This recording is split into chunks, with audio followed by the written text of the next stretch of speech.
الحمدللہ رب العالمین الصلاة والسلام علی سید الانبیاء والمرسلین اما بعد فاعوذ باللہ من الشیطان الرجیم بسم اللہ الرحمن الرحیم الصلاة والسلام علیک یا رسول اللہ وعلی آلک واصحابک یا حبیب اللہ الصلاة والسلام علیک یا نبی اللہ وعلی آلک واصحابک یا نور اللہ۔ سلسلہ آپ دیکھ رہے ہیں کھلے آنکھ صلی علی کہتے نبی کریم رؤوف الرحیم صلی اللہ تعالی علیہ وآلہ وسلم دستگیر بے کساں ہیں، بے سہاروں کے سہارے ہیں، غریبوں، یتیموں، مسکینوں، گناہ گاروں پر اپنی خاص نظر عنایت اور لطف و کرم فرمانے والے ہیں۔ نبی کریم صلی اللہ علیہ وآلہ وسلم نے ارشاد فرمایا کہ جو شخص مجھ پر ایک مرتبہ درود پاک پڑھے گا، اللہ تبارک و تعالی اسے 10 رحمتیں عطا فرمائے گا، 10 گناہ معاف فرما دے گا اور جنت میں اس کے 10 درجات کو بڑھا دے گا۔ صلوا علی الحبیب صلی اللہ تعالی علی محمد صلی اللہ تعالی علیہ وسلم صلاۃ و سلام علیک یا سیدی یا رسول اللہ۔ میرے مدنی چینل کے ناظرین، دین اسلام کی مبارک تعلیمات کو دیکھیں، نبی کریم صلی اللہ تعالی علیہ وآلہ وسلم کے پیارے انداز کو دیکھیں تو ایک بات بڑی واضح طریقے سے ہمارے سامنے آتی ہے کہ احسان و بھلائی کا درس ملتا ہے ہمیں ہمارے دین اسلام میں اور نبی کریم صلی اللہ تعالی علیہ وآلہ وسلم کی مبارک تعلیمات میں۔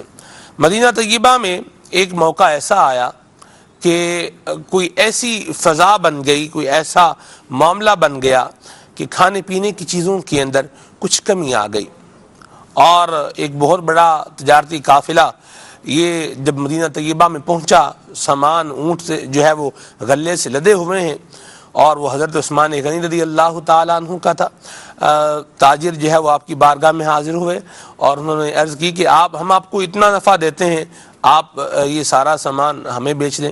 تو آپ نے فرمایا کہ مجھے اس سے زیادہ نفع مل رہا ہے۔ وہ لوگ نفع بڑھاتے گئے، انہوں نے کہا آپ 2% نفع لے لیں، 5% لے لیں، 6% لے لیں، 7%، 7 گنا نفع جو ہے وہ زیادہ لے لیں، اتنے گنا نفع لے لیں، اتنے گنا نفع لے لیں، یعنی وہ نفع کی جو آپ یوں کہیں کہ تعداد ہے، نفع جو ہے اس کو بڑھاتے چلے جا رہے ہیں، اتنے گنا لے لیں۔ لیکن آپ نے فرمایا کہ مجھے تو اس سے بھی زیادہ مل رہا ہے۔ زیادہ دینے والا کون ہے؟ آپ نے خود ہی ارشاد فرمایا اللہ تبارک و تعالی ہے جو مجھے اس سے بھی زیادہ عطا فرمانے والا ہے۔ اور وہ سارا غلہ، وہ سارے اونٹ جو غلے سے لدے ہوئے آپ کے وہاں پہنچے تھے، آپ نے سارے اللہ تبارک و تعالیٰ کی راہ میں خیرات کر دیے، خرچ کر دیے۔ تو یہ دین اسلام کی حسین تعلیمات، دین اسلام کے اندر وہ مبارک ہستیاں جن کا ایک خاص مقام و مرتبہ ہے، ان کا ہے یہ مبارک انداز۔ لیکن ہم اپنے معاشرے کے اندر دیکھتے ہیں کبھی چینی غائب ہو جاتی ہے، کبھی کون سی چیز مارکیٹ سے غائب ہو جاتی ہے، کبھی کیا غائب ہو جاتا ہے، کبھی کیا غائب ہو جاتا ہے، اور ایک بحران کسی کیفیت جو ہے وہ پیدا ہو جاتی ہے اور چیزیں بلیک اور مارکیٹنگ جو ہے اس میں ملنا شروع ہو جاتی ہیں، بلیک میں چیزیں مل رہی ہوتی ہیں۔ تو چینی کی تو میں نے ایک مثال لی ہے، اور بہت ساری چیزیں جس کا بھی کسی بھی ایک خاص چیز کا مصنوعی قحط کچھ لوگ جو ہے وہ پیدا کر دیتے ہیں، اور اس سے ہوتا کیا ہے کہ اس چیز کے ریٹ جو ہیں یہ آسمان سے باتیں کرنے لگتے ہیں۔ تو یہ دین اسلام کا مبارک انداز نہیں ہے، اور نہ ہی دین اسلام نے اس کو پسند کیا ہے۔ غلے کو روک لینا تاکہ بندہ اس کی قیمت بڑھا کر جو ہے وہ بیچے، مسلمان تکلیف میں ہیں، ان کو ضرورت ہے، اور یہ غلے کو روک رہا ہے، اسے احتکار جو ہے یہ بھی کہا گیا، اور دین اسلام نے اس کو ناپسند بھی فرمایا ہے۔ نبی کریم صلی اللہ تعالی علیہ وآلہ وسلم کے اس حوالے سے فرمودات بھی ہیں جو اس کی مذمت پر دلالت کرتے ہیں۔ حضرت سیدنا امام ابن حجر رحمہ اللہ نے الزواجر عن اطراف الکبائر کے اندر پورا ایک باب جو ہے وہ ذکر فرمایا ہے، اور اس کو بھی کبیرہ گناہوں کے اندر شمار فرمایا ہے۔ ذخیرہ اندوزی کو ناپسند فرمایا ہے۔ وہ لوگ جو ذخیرہ اندوزی کرنے والے ہیں انہیں ایسا نہیں کرنا چاہیے، بلکہ امت مسلمہ کے لیے آسانی کو، راحت کو اور سہولت کو پیدا کرنے کے لیے انسان کو چاہیے کہ وہ ذرائع اختیار کرے۔ آج کا ہمارا سلسلہ انشاءاللہ 9:50 تک جاری و ساری رہے گا۔ اللہ تبارک تعالیٰ کی رضا پانے کے لیے، ثواب کمانے کے لیے اول تا آخر سلسلے میں شامل رہیے انشاءاللہ۔ علم دین کے مدنی پھول بھی سیکھنے کو ملیں گے اور دین اسلام کی جو حسین تعلیمات ہیں ان کے بارے میں جاننے کا موقع بھی ملے گا۔ اور آج ہم میں سے اگر کوئی تاجر ہے یا کوئی ہول سیل ڈیلر ہے، عمومی طور پہ یہ جو مارکیٹ میں چیزیں شارٹ ہوتی ہیں ان میں ہول سیل ڈیلرز حضرات کا ہی جو ہے وہ ہاتھ ہوتا ہے۔ پھر چون والا بیچارہ جو 50 کلو ایک جو ہے وہ چینی لیتا ہے اور اس کو بیچتا ہے پورے مہینے میں، وہ کیا سٹور کرے گا یا وہ کیا ذخیرہ اندوزی کرے گا؟ بہرحال کوئی بھی اگر کر رہا ہے تو یہ اچھی بات نہیں ہے۔ تو یہ نیت کر لیں آج تاجر اسلامی بھائی ابھی سے کہ ہم انشاءاللہ عز و جل ایسا کام نہیں کریں گے۔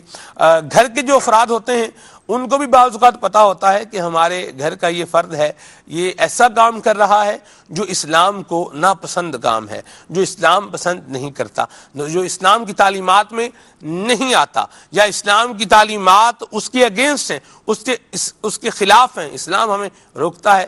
تو گھر والوں کو بھی چاہیے کہ ایسے شخص کو پیار اور محبت کے ساتھ نیکی کی دعوت دیں، ذہن بنائیں کہ یہ کام اس کے اندر دین اسلام کی وائلیشن ہے، لہذا ہمیں نہیں کرنا۔ اللہ تبارک و تعالیٰ نے قرآن مجید میں ارشاد فرمایا تعاونوا علی البر والتقوی، کہ بھلائی اور پرہیزگاری کے کاموں میں ایک دوسرے کی معاونت کرو، ایک دوسرے کا تعاون کرو۔ انشاءاللہ مدنی پھول جاری و ساری رہیں گے۔ ولی دعوت اسلامی ہمارے ساتھ ہیں محمد یوسف اتاری حافظہ اللہ تعالی، اللہ تبارک و تعالی ان کا آنا بھی قبول فرمائے۔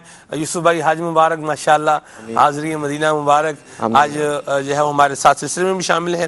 عبد المنعم بھائی بھی ہیں، نعت خان اسلامی عمر بھائی بھی ہیں۔ انشاءاللہ آپ کی کالز اور آپ کے میسیجز کو بھی ہم سلسلے کا حصہ ضرور بنائیں گے۔ ذخیرہ اندوزی کی وجہ سے آپ نے کبھی کوئی مسائل فیس کیے ہوں یا آپ نے کوئی پرابلم جو ہے وہ فیس کیا ہو، آپ شیئر کرنا چاہیں بالکل کال کر سکتے ہیں۔ کال کے ذریعے، واٹس ایپ کے ذریعے، میسیج کے ذریعے آپ ہمارے ساتھ سلسلے میں شامل رہ سکتے ہیں اور موضوع کے اوپر اپنی آراء اور اپنی سجیشنز کا اظہار بہرحال کر سکتے ہیں۔ صلوا علی الحبیب صلی اللہ تعالی علی محمد صلی اللہ تعالی علیہ وسلم۔ انشاءاللہ تلاوت کلام پاک سنیں گے اور پھر انشاءاللہ نعت رسول مقبول صلی اللہ علیہ وسلم بھی سنیں گے۔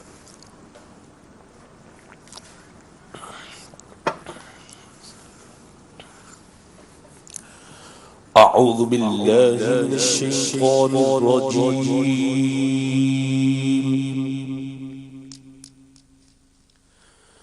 بسم اللہ الرحمن الرحیم، لقد جاءكم رسول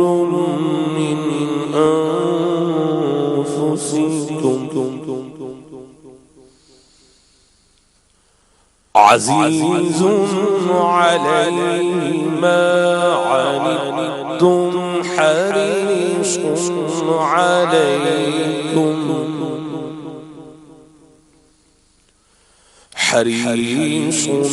علیکم بالمؤمنین رؤوف رحیم،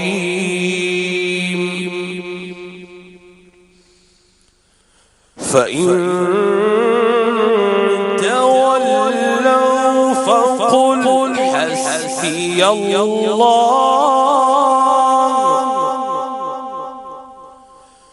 لا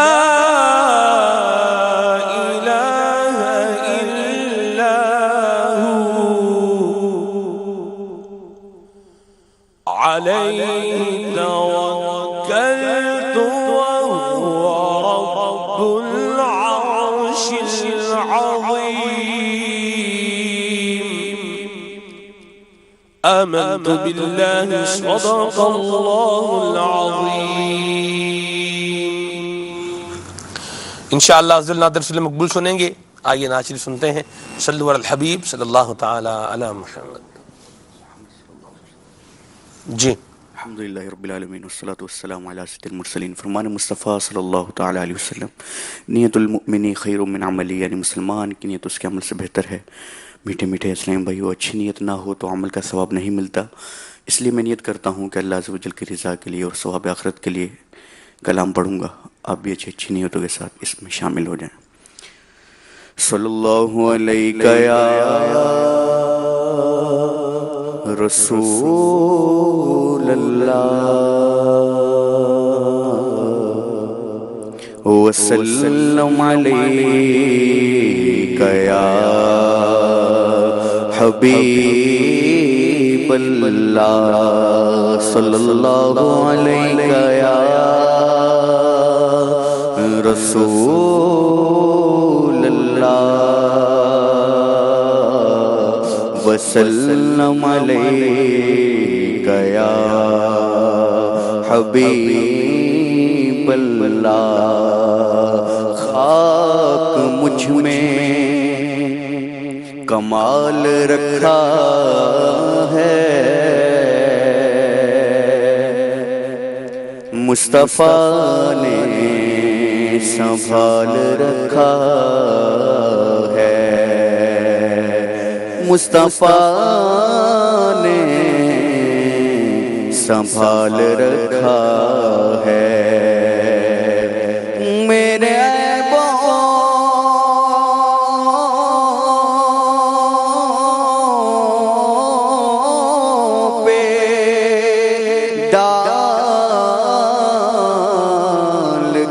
پردہ مجھ کو اچھوں میں ڈال رکھا ہے، صلی اللہ علیہ یا رسول اللہ،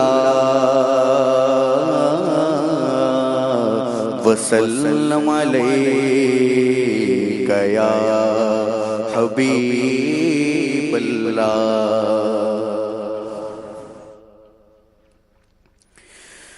کوئی سلیقہ ہے آرزو کا، کوئی سلیقہ ہے آرزو کا، نہ بندگی میری بندگی ہے،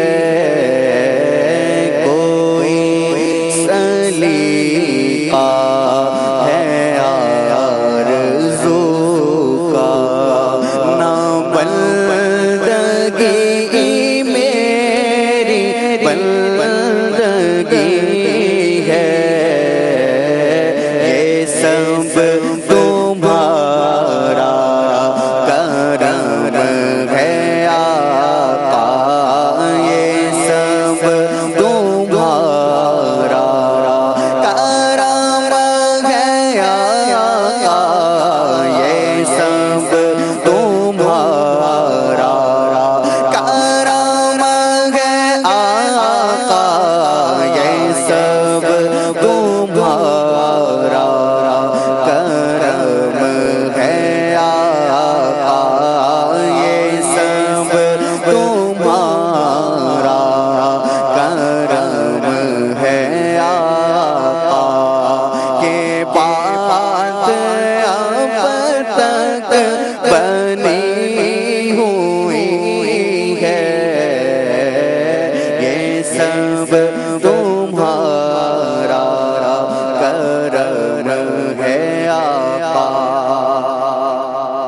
عمل کی میرے اساس کیا ہے،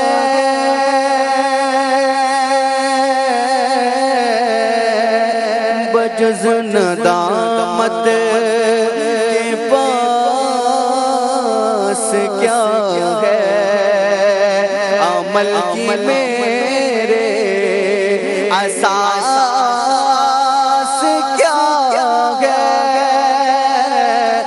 جز ندامت کے پاس کیا ہے، رہے سلامت بس ان کی نسبت رہے سلامت بس کی نسبت رہے سلامت، بس کی نسبت، میرا تو بس آسرا یہی ہے، یہ سب تمہارا کرم ہے،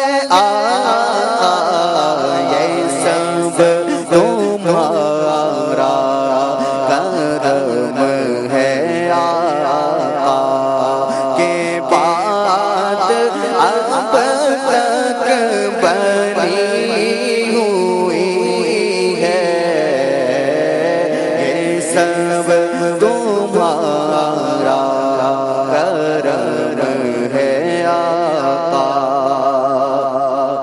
اور عطا کیا مجھ کو درد الفت،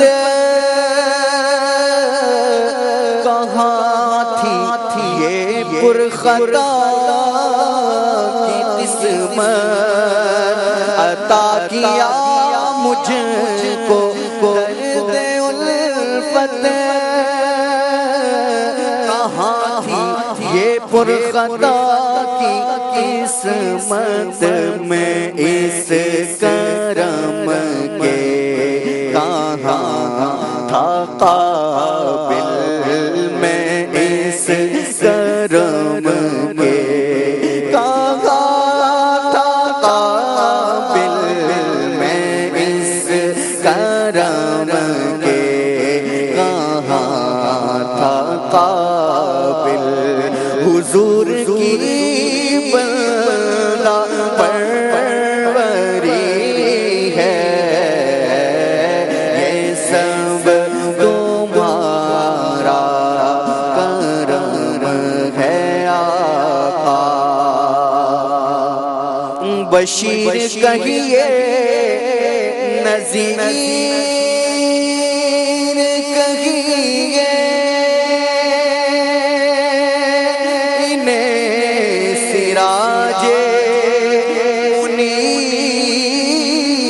کہیے، بشیر کہیے نذیر کہیے،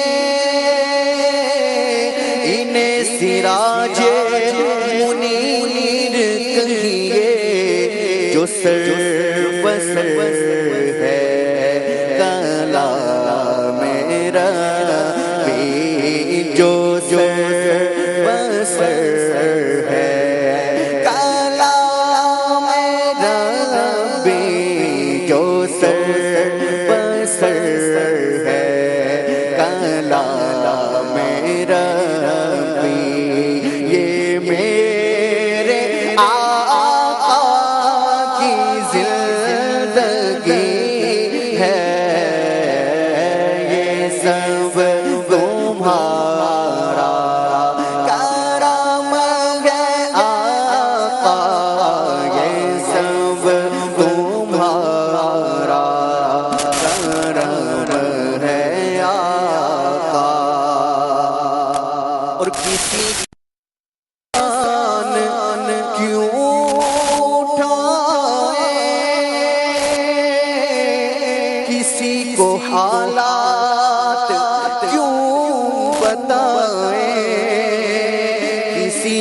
احسان کیوں اٹھائے، کسی کو حالات کیوں بتائیں، تم ہی سے مانگیں گے تم ہی دو گے، بس تم ہی سے مانگیں گے تم ہی دو گے، تم ہی سے مانگیں گے تم ہی دو گے، تمہارے در سے ہی لو لگی ہے،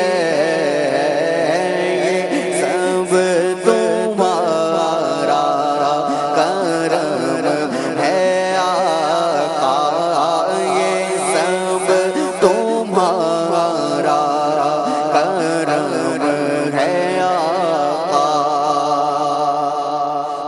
یہی ہے خالد اساس رحمت،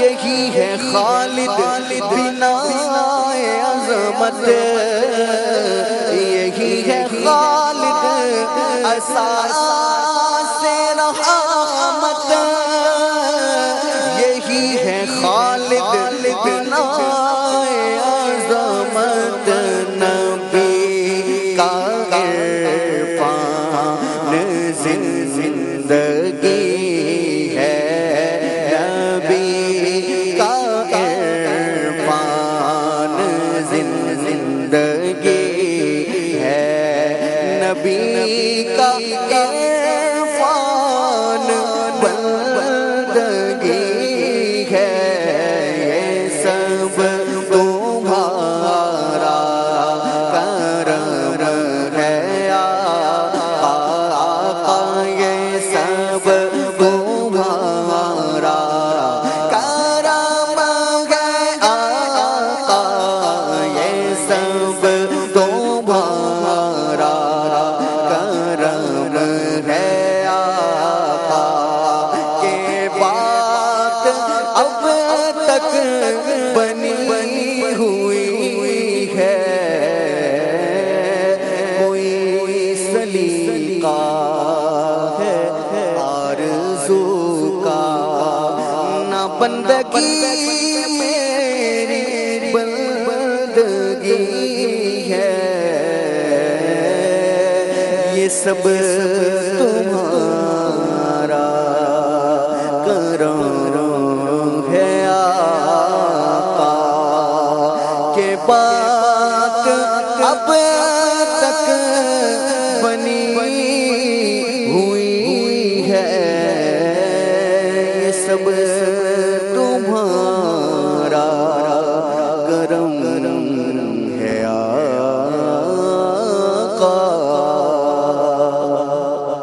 سبحان اللہ سبحان اللہ، بڑا پیارا کلام ماشاءاللہ عمر بھائی نے بڑے اچھے انداز میں پڑھا ہے۔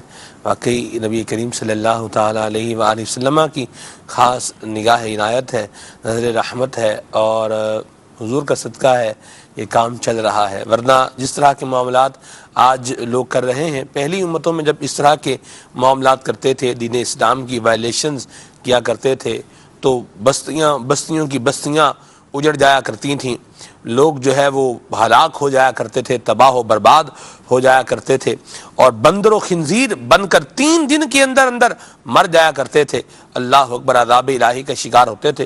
عذاب محیط سے ہم لوگ بچے ہوئے ہیں، یہ مصطفیٰ کریم صلی اللہ تعالیٰ علیہ وآلہ وسلم کا صدقہ ہے۔ انشاءاللہ موضوع پر بھی مدنی پھول حاصل کریں گے، یوسف بھائی سے موضوع پر بھی بات کریں گے انشاءاللہ۔ یوسف بھائی، اس دفعہ تو آپ نے جو حج کیا ہے تو اس میں there was some thing different, یعنی ایک معاملہ تو بہرحال ممتاز تھا ہی، اس میں الگ تھا ہی، اور وہ یہ تھا کہ جانشین امیر سنت کے ساتھ آپ کو ایک وقت گزارنے کی سعادت ملی ہے۔ میں بھی الحمدللہ وقتاً فوقتاً دیکھتا رہا ہوں، نشریات مدنی چینل پر جو آ رہی تھیں حج کی وہ بھی دیکھ رہے تھے وقتاً فوقتاً، اور اس کے علاوہ جو اپڈیٹس تھیں وہ بھی مل ہی رہی تھیں الحمدللہ۔ کیا فرمائیں گے آپ؟ کچھ اپنے ان لمحات کے بارے میں بتائیے۔ ایک تو انتہائی اہم وقت وقوف عرفہ کا دن، اور مزدلفہ ہے، مینا ہے، احرام کی حالت ہے، اور پھر اس میں جانشین امیر سنت کا ساتھ بھی ہے۔ کیا کچھ یادیں، کچھ واقعات، کچھ معاملات آپ نے جو دیکھے ہوں آج ہمارے ساتھ شیئر بھی کریں، وہ یادیں تازہ ہوں گی، اسے انشاءاللہ جو اشاق جانا چاہ رہے ہیں ان کے دل کے اندر ایک تڑپ جو ہے وہ اور بڑھے گی، جو جن میں یہ ذوق شوق نہیں ہے، اللہ نے چاہا تو ان کے دل میں انشاءاللہ ذوق شوق بھی آئے گا۔ الحمدللہ رب العالمین والصلو والسلام علی سید المرسلین، اما بعد، اللہ تبارک و تعالیٰ کے کرم سے جی ایک بار پھر مدینہ پاک کی حاضری اللہ تبارک و تعالیٰ نے عطا فرمائی۔ امام عشق و محبت سیدی اعلیٰ حضرت فرماتے ہیں نا، ان کے طفیل حج بھی خدا نے کرا دیا، اللہ اللہ، اصل اصول حاضری اس پاک در کی ہے۔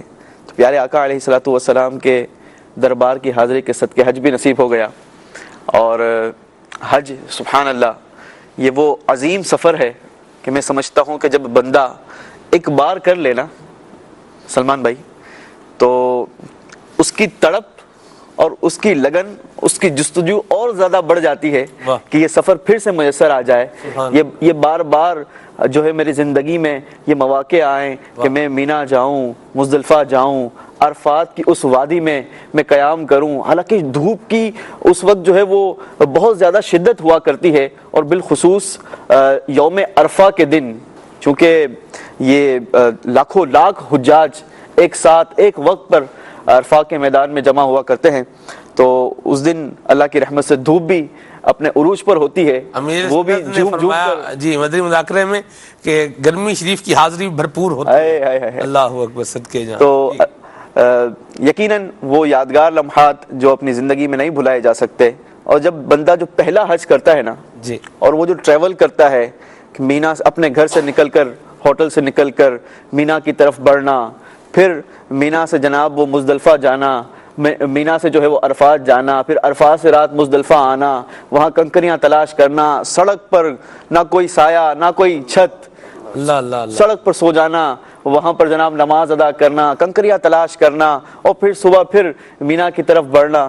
تو یہ یقیناً بہت ہی یادگار لمحات ہوتے ہیں. اور بالخصوص ایسے لمحات میں آپ کو کسی عاشق رسول کا قرب نصیب ہو جائے، کسی شخصیت کا قرب نصیب ہو جائے، تو جسے کہتے ہیں نا کہ سفر کا مزہ دوبالا ہو جاتا ہے، اور برکتوں کا جو ہے وہ زیادہ نزول ہو جاتا ہے. ان کی بھی برکت ہے، اللہ تبارک و تعالیٰ ان کے صدقے بھی کرم فرماتا ہے.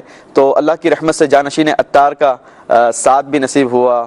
ہمارے بہت ہی پیارے مبلغ دعوت اسلامی رکن شورا ابو مدنی حاجی الحبیب اتاری، رکن شورا حاجی سلیم اتاری.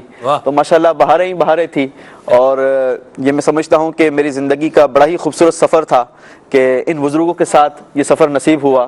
سفر تو ویسے ہی حج کا ببرکت ہے، لیکن برکت والا سفر یہ کسی بزرگ کے ساتھ ہو جائے تو زیادہ بابرکت ہو جایا کرتا ہے. عرفات کے میدان میں چونکہ جانشین اتار وہ ہم سے پہلے تشریف لے جا چکے تھے، ان کے کوئی سیکورٹی وغیرہ کے بھی معاملات وغیرہ، تو وہ وہاں ہمارے خیمے تک نہیں پہنچ پا رہے تھے. وہاں پر حالانکہ لوکیشن سے بندہ بآسانی پہنچ جاتا ہے، لیکن چونکہ بہت زیادہ کراؤڈ ایک ہی مقام پر جمع ہو جانا، تو پھر انٹرنیٹ بھی جو ہے وہاں پر ڈاؤن ہو جایا کرتا ہے، اور جسے کہا جائے کہ اس کی سروس سلو ہو جایا کرتی ہے. تو اس بار عرفات کے میدان میں جانشین اتار، چونکہ اجتماعی دعا مدنی چینل پر بھی نشر ہونی تھی، اور جانشین اتار نے ہمارے خیمے تک پہنچنا تھا، وہ اب خیمے تک پہنچ نہیں پا رہے تھے. کافی ٹائم گزر گیا. اب پھر میں اور 2-3 اسلامی بھائی اور نکلے، اور ہم جانشین اتار کی تلاش میں. جب سلمان بھائی ہم لوگ بالکل اس مقام پر پہنچ گئے جہاں پر نبی پاک صلی اللہ تعالی علیہ وسلم نے حجۃ الوداع کا خطبہ ارشاد فرمایا تھا. اور یقین جانے کہ میں وہاں پر پہنچنے کے بعد بالکل شاکڈ کہ how can that possible. 23.5 lakh official amount بتائی جا رہی ہے کہ اتنی بڑی تعداد میں حجاج اکرام. اچھا وہاں پر جو ہے وہ حاجیوں کا ایک جمع غفیر ہوتا ہے. وہاں تک پہنچنا قریب ٹو جسے کہتے ہیں نا کہ نیئر ٹو امپاسبل، وہ بالکل نہ پاسبل نہیں ہوتا کہ بندہ اتنے قریب پہنچ جائے. لیکن میں کہوں گا کہ جانشین اتار کی برکت تھی کہ اللہ کی رحمت سے میں بالکل جو جبل رحمت کے قریب پہنچ گیا، اور وہاں پر پہنچ کر پھر حاجی صاحب سے رابطہ ہوا، اور پھر حاجی صاحب ساتھ ہو لی. ہم حاجی صاحب کے ساتھ جو ہے وہ عرفات کے خیمے کی طرف بڑھ گئے.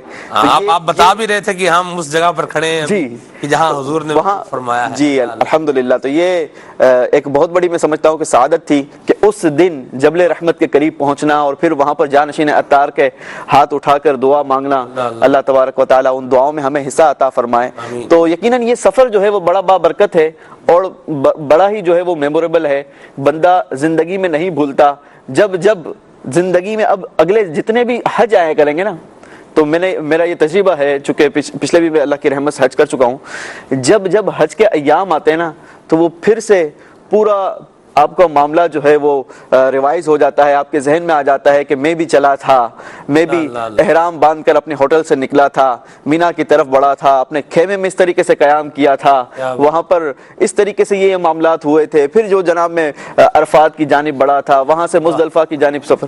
تو یہ اللہ کی رحمت سے بڑا ہی خوبصورت اور میموریبل سفر ہوا کرتا ہے. اللہ تبارک و تعالی ہر عاشقان رسول کو یہ سفر نصیب فرمائے، بالخصوص ان کو کہ جنہوں نے اب تک یہ سفر کی سعادت حاصل نہیں کی، اللہ انہیں یہ سفر نصیب فرمائے۔ آمین آمین آمین۔ اچھا یوسف بھائی، ایک اور بات جو ہم سنتے ہیں، ہم تو جاج سے سنتے ہی ہیں، آپ نے جو ہے وہ دیکھا بھی ہوگا کہ یہ جو رمی جمرات کی باری جب آتی ہے، جسمی کو جو رمی کرنی ہوتی ہے، بڑے شیطان کو کنکریاں مارنی ہوتی ہیں، اس کے بعد قربانی اور حلق کی ترکیب ہوتی ہے، تو آپ نے لوگوں کو رمی کرتے ہوئے دیکھا؟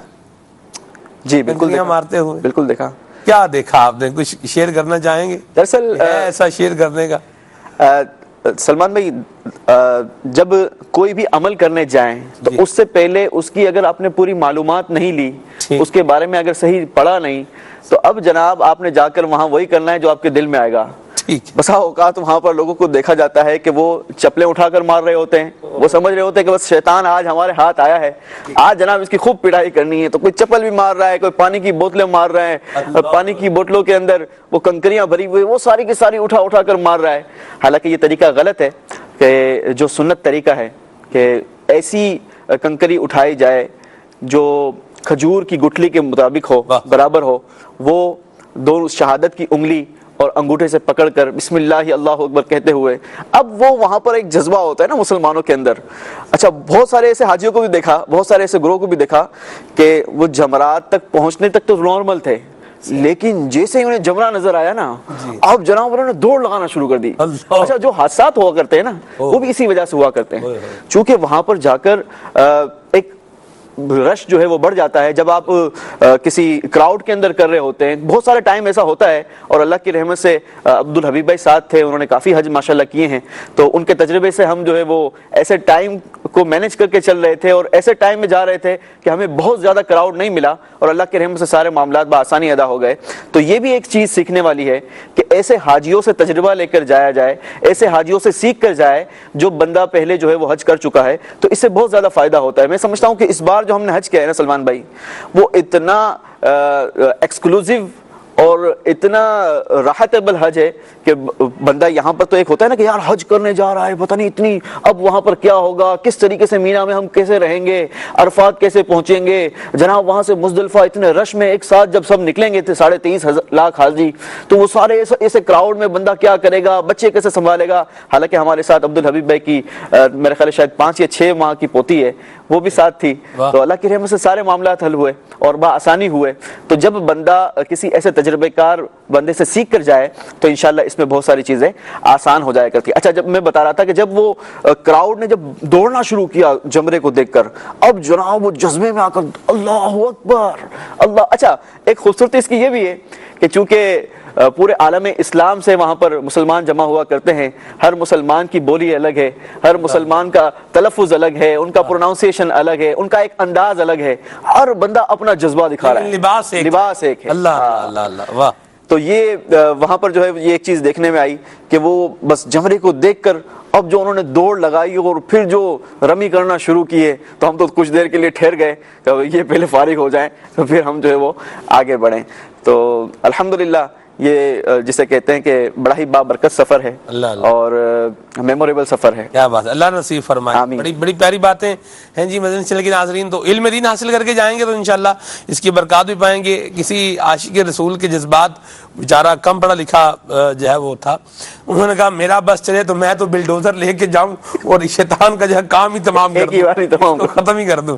تو یوں بھی بہرحال جذبات ہوتے ہیں لوگوں کی، اللہ ہمیں بھی مبارک سفر عطا فرمائے۔ یوسف بھائی، ذخیرہ اندوزی، آپ ماشاءاللہ ٹریڈر بھی ہیں، اگرچہ میری معلومات کے مطابق آپ غلے کے ٹریڈر نہیں ہیں، لیکن معلومات ہوتی ہیں کہ لوگ کس طرح چیزیں جو ہے یہ بلیک میں بیچنے کے لیے، ان کے ریٹ ہائی کرنے کے لیے، غلے کے بالخصوص کس طرح سے اس کو مارکیٹ میں جو ہے وہ شارٹ کر دیتے ہیں، کیا فرمائیں گے آپ؟ دراصل مال زیادہ کمانے کی حرص اور لالچ وہ انسان کو اس بات پر مجبور کر دیتی ہے کہ وہ مال کو روک کر، گلے کو روک کر یہ اس سے زیادہ نفع کمانے کی کوشش کرتا ہے۔ حالانکہ احادیث مبارکہ میں باقاعدہ اس کی مذمت بیان کی گئی۔ میرے آقا مدینے والے مصطفیٰ صلی اللہ تعالی علیہ وسلم کا فرمان عالی شان ہے، من احترق علی المسلمین طعاما ضربہ اللہ بالجزام والافلاس، یعنی جو مسلمانوں پر ان کی روزی گلے کو روکے اللہ تبارک و تعالی اسے کوڑ اور مفلسی سے مارے۔ توبہ۔ اب بندہ غور کرے کہ تھوڑے پیسے کے لیے میں نبی پاک صلی اللہ تعالی علیہ وسلم کی کیسی نافرمانی کر رہا ہوں، اللہ کی شریعت کی کیسی نافرمانی کر رہا ہوں کہ جس سے میرے آقا علیہ الصلوۃ والسلام نے فرمایا کہ وہ بندہ کوڑ اور مفلسی میں مرے۔ تو ایسا نہیں کرنا چاہیے۔ اور ہمارے اسلاف کا کیا خوبصورت انداز ہوا، مطلب یہ ہوا، یہ حدیث پاک جو آپ نے سنائی ہے اس سے حضور نے فرمایا وہ مفلسی کے اندر مبتلا ہو جائے گا، جی، یعنی اس کی غربت میں اضافہ ہوگا، یعنی مفلس ہو جائے گا، مفلس ہو جائے گا، محتاج ہوگا، بیماری لگ جائے گا۔ تو یہ جو ہے بچنا چاہیے، ایسا انداز نہیں اختیار کرنا چاہیے۔ اس کے لیے باقاعدہ بڑی ترکیبیں کی جاتی ہے سلمان بھائی، اور بڑے ہی مینیجبل طریقے سے پلاننگ کے تحت ایک مال کو ذخیرہ کیا جاتا ہے۔ مثال کے طور پر پچھلے دنوں ہمارے باب المدینہ کراچی میں جو شدید بارشیں ہوئی یہ بقرعید کے دنوں میں، تو اس وقت بتایا جا رہا ہے کہ آلو اور پیاز اور سبزیوں کی قیمت میں ہوش ربا اضافہ کر دیا گیا ہے۔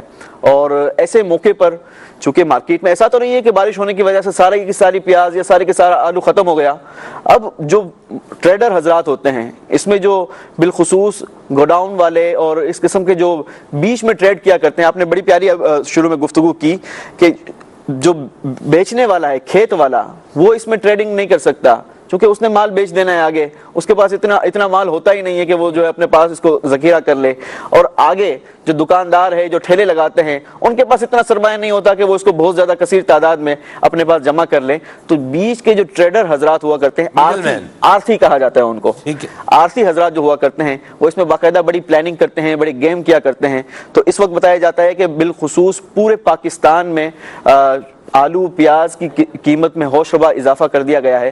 تو ایسا نہیں کرنا چاہیے، بلکہ ہمارے اسلاف کا اگر انداز دیکھا جائے، اگر ایسا کبھی کوئی موقع آ جایا کرتا تھا، حضرت سیدنا صدیق اکبر رضی اللہ تعالی عنہ کے دور میں مدینہ منورہ میں یہ قحط کا سا سما ہو گیا اور غلہ اور اناج شارٹ ہو گیا، تو مسلمان حضرت سیدنا صدیق اکبر رضی اللہ تعالی عنہ کی بارگاہ میں حاضر ہوئے اور اپنی شکایت کی کہ یا امیر المؤمنین آپ کرم فرمائیے، کوئی دعا فرمائیے، مسلمانوں کے لیے غلہ شارٹ ہوتا جا رہا ہے، بارشیں نہیں ہو رہی جس کی وجہ سے نہ کھیتی ہو رہی ہے نہ کوئی سبزی ہو رہی ہے، تو آپ دعا فرمائیے کہ اللہ تبارک و تعالی آسانی فرمائیں۔ آپ نے مسلمانوں کو کہا کہ کول ڈاؤن ہو جائیں اور شام تک انتظار کریں، اللہ تبارک و تعالی کوئی نہ کوئی سبیل کر دے گا۔ اچھا، جب ایسا کبھی موقع ہو نا تو سلمان بھائی جو آئٹم آپ کے پاس ہو اور مارکیٹ میں شارٹ ہو تو اب وہ آئٹم ہو جاتی ہے مونوپولی آئٹم۔ اچھا، اب مونوپولی آئٹم جس کے پاس ہو اور بندہ تاجر ہو تو وہ کہتا ہے کہ جناب اب بتاؤں گا کہ کتنی بڑی تجارت کی جاتی ہے اور کیسے تجارت کی جاتی ہے، کتنا نفع کمایا جاتا ہے۔ مونوپولی کیا ہوتا ہے یوسف بھائی؟ مونوپولی یہ کہ صرف میرے پاس آئٹم ہے، مثال کے طور پر چینی کو لے لیں، آٹے کو لے لیں، آٹے کو لے لیں، چینی جو ہے وہ مارکیٹ میں بالکل شارٹ ہوتی جا رہی ہے، ٹھیک ہے، اب میرے پاس بچی ہے۔ اچھا، میں کیا کروں گا کہ مجھے پتا ہے کہ آپ کے پاس کچھ مال بچا ہوا ہے، میں آپ کو کہوں گا سلمان بھائی کتنے کی دینی ہے، آپ بھی بازار سے تھوڑا سا ریٹ اوپر لیں گے تو آپ سے بھی میں نے خرید لی، عبد المنعم بھائی سے بھی خرید لی، اسی طریقے سے ہمارے اس اسلامی بھائی سے بھی خرید لی، جس کے پاس جتنا آئٹم ہے وہ سارا میں نے اپنے پاس لے لیا اور اب صرف میرے پاس ہے، مارکیٹ میں اور کسی کے پاس نہیں۔ اب یہ کہلائے گی مونوپولی، اب یہ مونوپولی والی آئٹم ہو گئی۔ اچھا، تو اب اناج مدینہ منورہ میں نہیں تھا، اسی دن حضرت سیدنا عثمان غنی رضی اللہ تعالی عنہ کے 100 اونٹ گلے سے لدے ہوئے، آج کی ٹرمینالوجی میں اگر بیان کیا جائے کہ 100 کنٹینر یا 100 ٹرک لے لیے جائیں کہ وہ گلے سے لدے ہوئے بھرے ہوئے بالکل جو ہے وہ مدینہ شہر میں داخل ہوتے ہیں اسی دن۔ اب جب مدینہ کے تاجروں نے دیکھا کہ اتنی بڑی کوانٹٹی میں حضرت سیدنا عثمان غنی رضی اللہ تعالیٰ عنہ کے پاس غلہ اور اناج آیا ہے، چونکہ مارکیٹ میں اس کی اشد ضرورت ہے، نفع بھی اچھا کمایا جا سکتا ہے، سارے کے سارے تجار جو ہیں وہ حضرت سیدنا عثمان غنی رضی اللہ تعالیٰ عنہ کے گھر کے باہر جمع ہو گئے اور دروازہ بجا کر آپ سے سلام و دعا کی اور کہا کہ حضور آپ کا جو غلہ آیا ہے، اناج آیا ہے، ہم اس کا سودا کرنا چاہتے ہیں۔ تو آج بھی اگر کوئی بڑا سودا کیا جاتا ہے تو ہم بھی اپنے ڈرائنگ روم میں بٹھا کر، اپنے میٹنگز روم میں بٹھا کر وہ سودا کیا کرتے ہیں۔ حضرت سیدنا عثمان غنی رضی اللہ تعالیٰ عنہ نے بھی ان تمام تجار کو کہا کہ آ جاؤ میرے گھر کے اندر، اور ایک جگہ پہ بٹھا کر کہا کہ بتاؤ کہ تم جو میرا غلہ آیا ہے اس کا کیا نفع دو گے؟ صحیح. تو ان تاجروں نے کہا کہ آپ کا جو غلہ آیا ہے اس کے 10 کے 12 لے لیجئے، 2 گنا نفع لے لیجئے. تو آپ نے کہا کہ مجھے اس سے زیادہ مل رہا ہے. اللہ اللہ. تو تاجروں نے پھر مشورہ کیا، کہا کہ حضور 12 کے 14 لے لیجئے. آپ نے کہا مجھے اس سے بھی زیادہ مل رہا ہے. آپ نے کہا کہ تاجروں نے پھر مشورہ کیا، کہا کہ 14 نہیں آپ 15 لے لیجئے، 5 گنا نفع لے لیجئے. تو آپ نے کہا مجھے اس سے بھی زیادہ نفع مل رہا ہے. اچھا اب تاجر جو ہے وہ سارے شاکڈ، وہ عرض کرنے لگے کہ حضور مدینے کے جتنے تجار ہیں وہ تو سارے آپ کے ڈرائنگ روم میں موجود ہیں، اس وقت آپ کے گھر میں موجود ہیں، تو آپ کو یہ نفع کون اتنا زیادہ دے رہا ہے؟ سبحان اللہ. حضرت سیدنا عثمان غنی رضی اللہ تعالی عنہ نے فرمایا کہ میرا رب مجھے تم سے زیادہ نفع دے رہا ہے اور وہ 1 درہم کے بدلے 10 درہم دے رہا ہے، بتاؤ کیا تم مجھے اتنا نفع دے سکتے ہو؟ ان تاجروں نے کہا کہ نہیں، ہم آپ کو اتنا نفع نہیں دے سکتے. اب یہ موقع تھا، حضرت سیدنا عثمان غنی اگر چاہتے تو اس وقت بہت کثیر تعداد میں مال جو ہے وہ کما سکتے تھے، لیکن آپ نے فرمایا کہ اے تاجروں گواہ ہو جاؤ، میں نے یہ سارا کا سارا مال مسلمان فقراء پر صدقہ کر دیا، سارا کا سارا مال راہ خدا میں خرچ کر دیا. کیا شان تھی، کیا آپ کا مقام و مرتبہ تھا. اچھا مجھے یہ بتائیں کہ سلمان بھائی، ہم نے حضرت سیدنا عثمان غنی رضی اللہ تعالیٰ عنہ کے سخاوت کے بہت سارے واقعات سنے. کبھی ایسا ہوا کہ آپ کے مال میں کمی ہو گئی، کبھی ایسا ہوا کہ آپ کا مال کم ہو گیا یا آپ کو نقصان ہو گیا؟ نہیں، راہ خدا میں خرچ کرنے سے مال کم نہیں ہوتا، کیونکہ یہ تو شریعت کا فیصلہ ہے. میرے آقا صلی اللہ تعالی علیہ وسلم نے فرمایا، اچھا میرے آقا کوئی بات کہہ دے وہ بات حق، میرے آقا نے فرمایا یہ کتاب قرآن مجید فرقان حمید، ہم نے مانا یہ کتاب قرآن مجید فرقان حمید. ہم نے رب کو نہیں دیکھا، میرے آقا نے فرمایا رب ایک، رب اللہ، ہم نے مانا رب اللہ، رب ایک. لیکن اس بات کو کہنے کے لیے میرے آقا علیہ الصلوۃ والسلام نے کہا کہ میں قسم کھا کر کہتا ہوں کہ راہ خدا میں خرچ کرنے سے مال کم نہیں ہوتا. تو ہمیں تو پھر اس بات پہ غور کرنا چاہیے، زیادہ سے زیادہ جو ہے وہ راہ خدا میں خرچ کرنا چاہیے. ہمیں تو یہ تعلیمات دی گئی ہیں احسان و بھلائی کی. میں نے بھی اس کو اجمالاً ابتدا میں بیان کیا تھا، جو آپ نے ماشاءاللہ اس کو بڑی تفصیل سے تھورلی اس کو بیان کیا ہے ماشاءاللہ. آپ یقین مانیں مدنی چینل کے ناظرین، لوگ بیچارے بہت پریشان ہیں، بہت پریشان ہیں اور بڑے دکھ میں اور بڑے کرب میں، بڑی تکلیف میں اپنا وقت گزار رہے ہیں. مجھے آج تک کوئی ایسا بندہ ملا ہو تو یاد نہیں ہے جس نے کہا ہو کہ میری زندگی میں کوئی پرابلم ہے ہی نہیں. ایسا کوئی بندہ ملا ہو، مجھے کوئی ملا ہو تو یاد نہیں ہے. لیکن جس کو بھی ملے، ہم بھی اسی معاشرے کے فرد ہیں، ہم بھی ایسا نہیں ہے کہ بالکل مطلب کوئی نہ آگے کا مسئلہ نہ پیچھے ہے، کوئی کچھ بھی نہیں ہے. مسائل دیکھیں ہوتے ہی ہیں. کل رات کو ہمارے کال سینٹر کے ہمارے ایکچولی ہیں عرفان بھائی، ان کا غالباً بھانجا تھا، وہ بیچارہ بڑی اذیت میں مبتلا ہے. مجھے انہوں نے ایک ویڈیو دکھائی اس مدنی منع کی.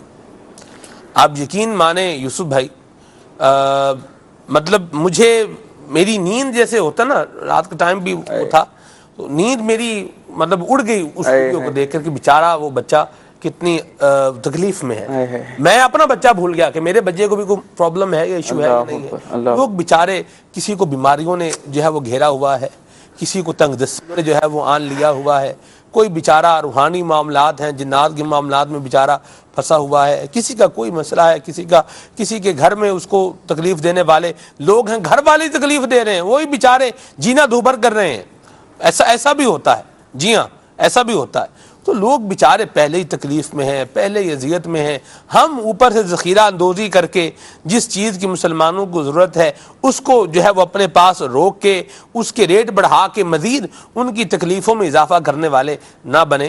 ہمیں نبی کریم صلی اللہ علیہ وسلم نے یہ سکھایا ہے، یہ بتایا ہے کہ خیر الناس من ینفع الناس، کہ لوگوں میں بہترین لوگ وہ ہیں جو دوسروں کو نفع دینے والے ہیں، ان کو فائدہ پہنچانے والے ہیں. تو یہ پیسہ جو ہم کما لیں گے ذخیرہ اندوزی کے ذریعے سے، یہ کتنی دیر تک ہمارے ساتھ رہے گا، یہ ساتھ رہے گا نہیں رہے گا. یہاں نبی کریم صلی اللہ علیہ وسلم نے فرمایا ہے کہ من احتکر، جو روایت سنائی ہے ہمارے یوسف بھائی نے، کہ جو احتکار کرے، ذخیرہ اندوزی کرے، مسلمانوں سے غلے کو روک لے، تو اب ضرورت بھی ہے، حاجت بھی ہے، یہ پیسہ بڑھانے کے لیے، مال ان سے جو ہے وہ لینے کے لیے، مزید جو ہے وہ نفع اور اپنے پروفٹ پیٹ میں بھرنے کے لیے یہ اس کو روک لے گا. علامہ ابن حجر رحمہ اللہ کی تعریف کے مطابق یہی ذخیرہ اندوزی ہے. اسلام نے اس کو پسند نہیں کیا, تو جس چیز کو اسلام نے پسند نہیں کیا وہ ہم کیسے کر سکتے ہیں, یا ہم اس کو کیسے پسند کر سکتے ہیں؟ وہ ہمیں بھی پسند نہیں ہونا چاہیے. یہاں چلتے چلتے میں دعا گو بھی ہوں ہمارے عرفان بھائی کے بھانجے کے لیے بھی. اللہ تبارک و تعالی انہیں عافیت و سلامتی عطا فرمائے, اور اللہ تبارک و تعالی اپنی امان میں رکھے, اپنی پناہ میں رکھے, اپنی رحمت کے سائے میں رکھے. کبھی بھی کوئی مشکل آن پڑے ضرور کرنے چاہیے, جو اس سے بچنے کے ذرائع ہیں وہ اختیار کرنے چاہیے, اور حتی الامکان مدد کرنی چاہیے. سلمان بھائی, حتی الامکان کسی نہ کسی کی ہم سے جو ہو سکتا ہو وہ اس کے لیے خیر اور بھلائی والا کام کرے, اس کے لیے کوئی نہ کوئی راحت والا سامان کرے. اگر کسی کی راحت والا کام نہیں کر سکتا تو کم از کم تکلیف والا تو کام نہ کرے نا, کہ اس کی تکلیف میں مزید اضافہ کر دیا جائے.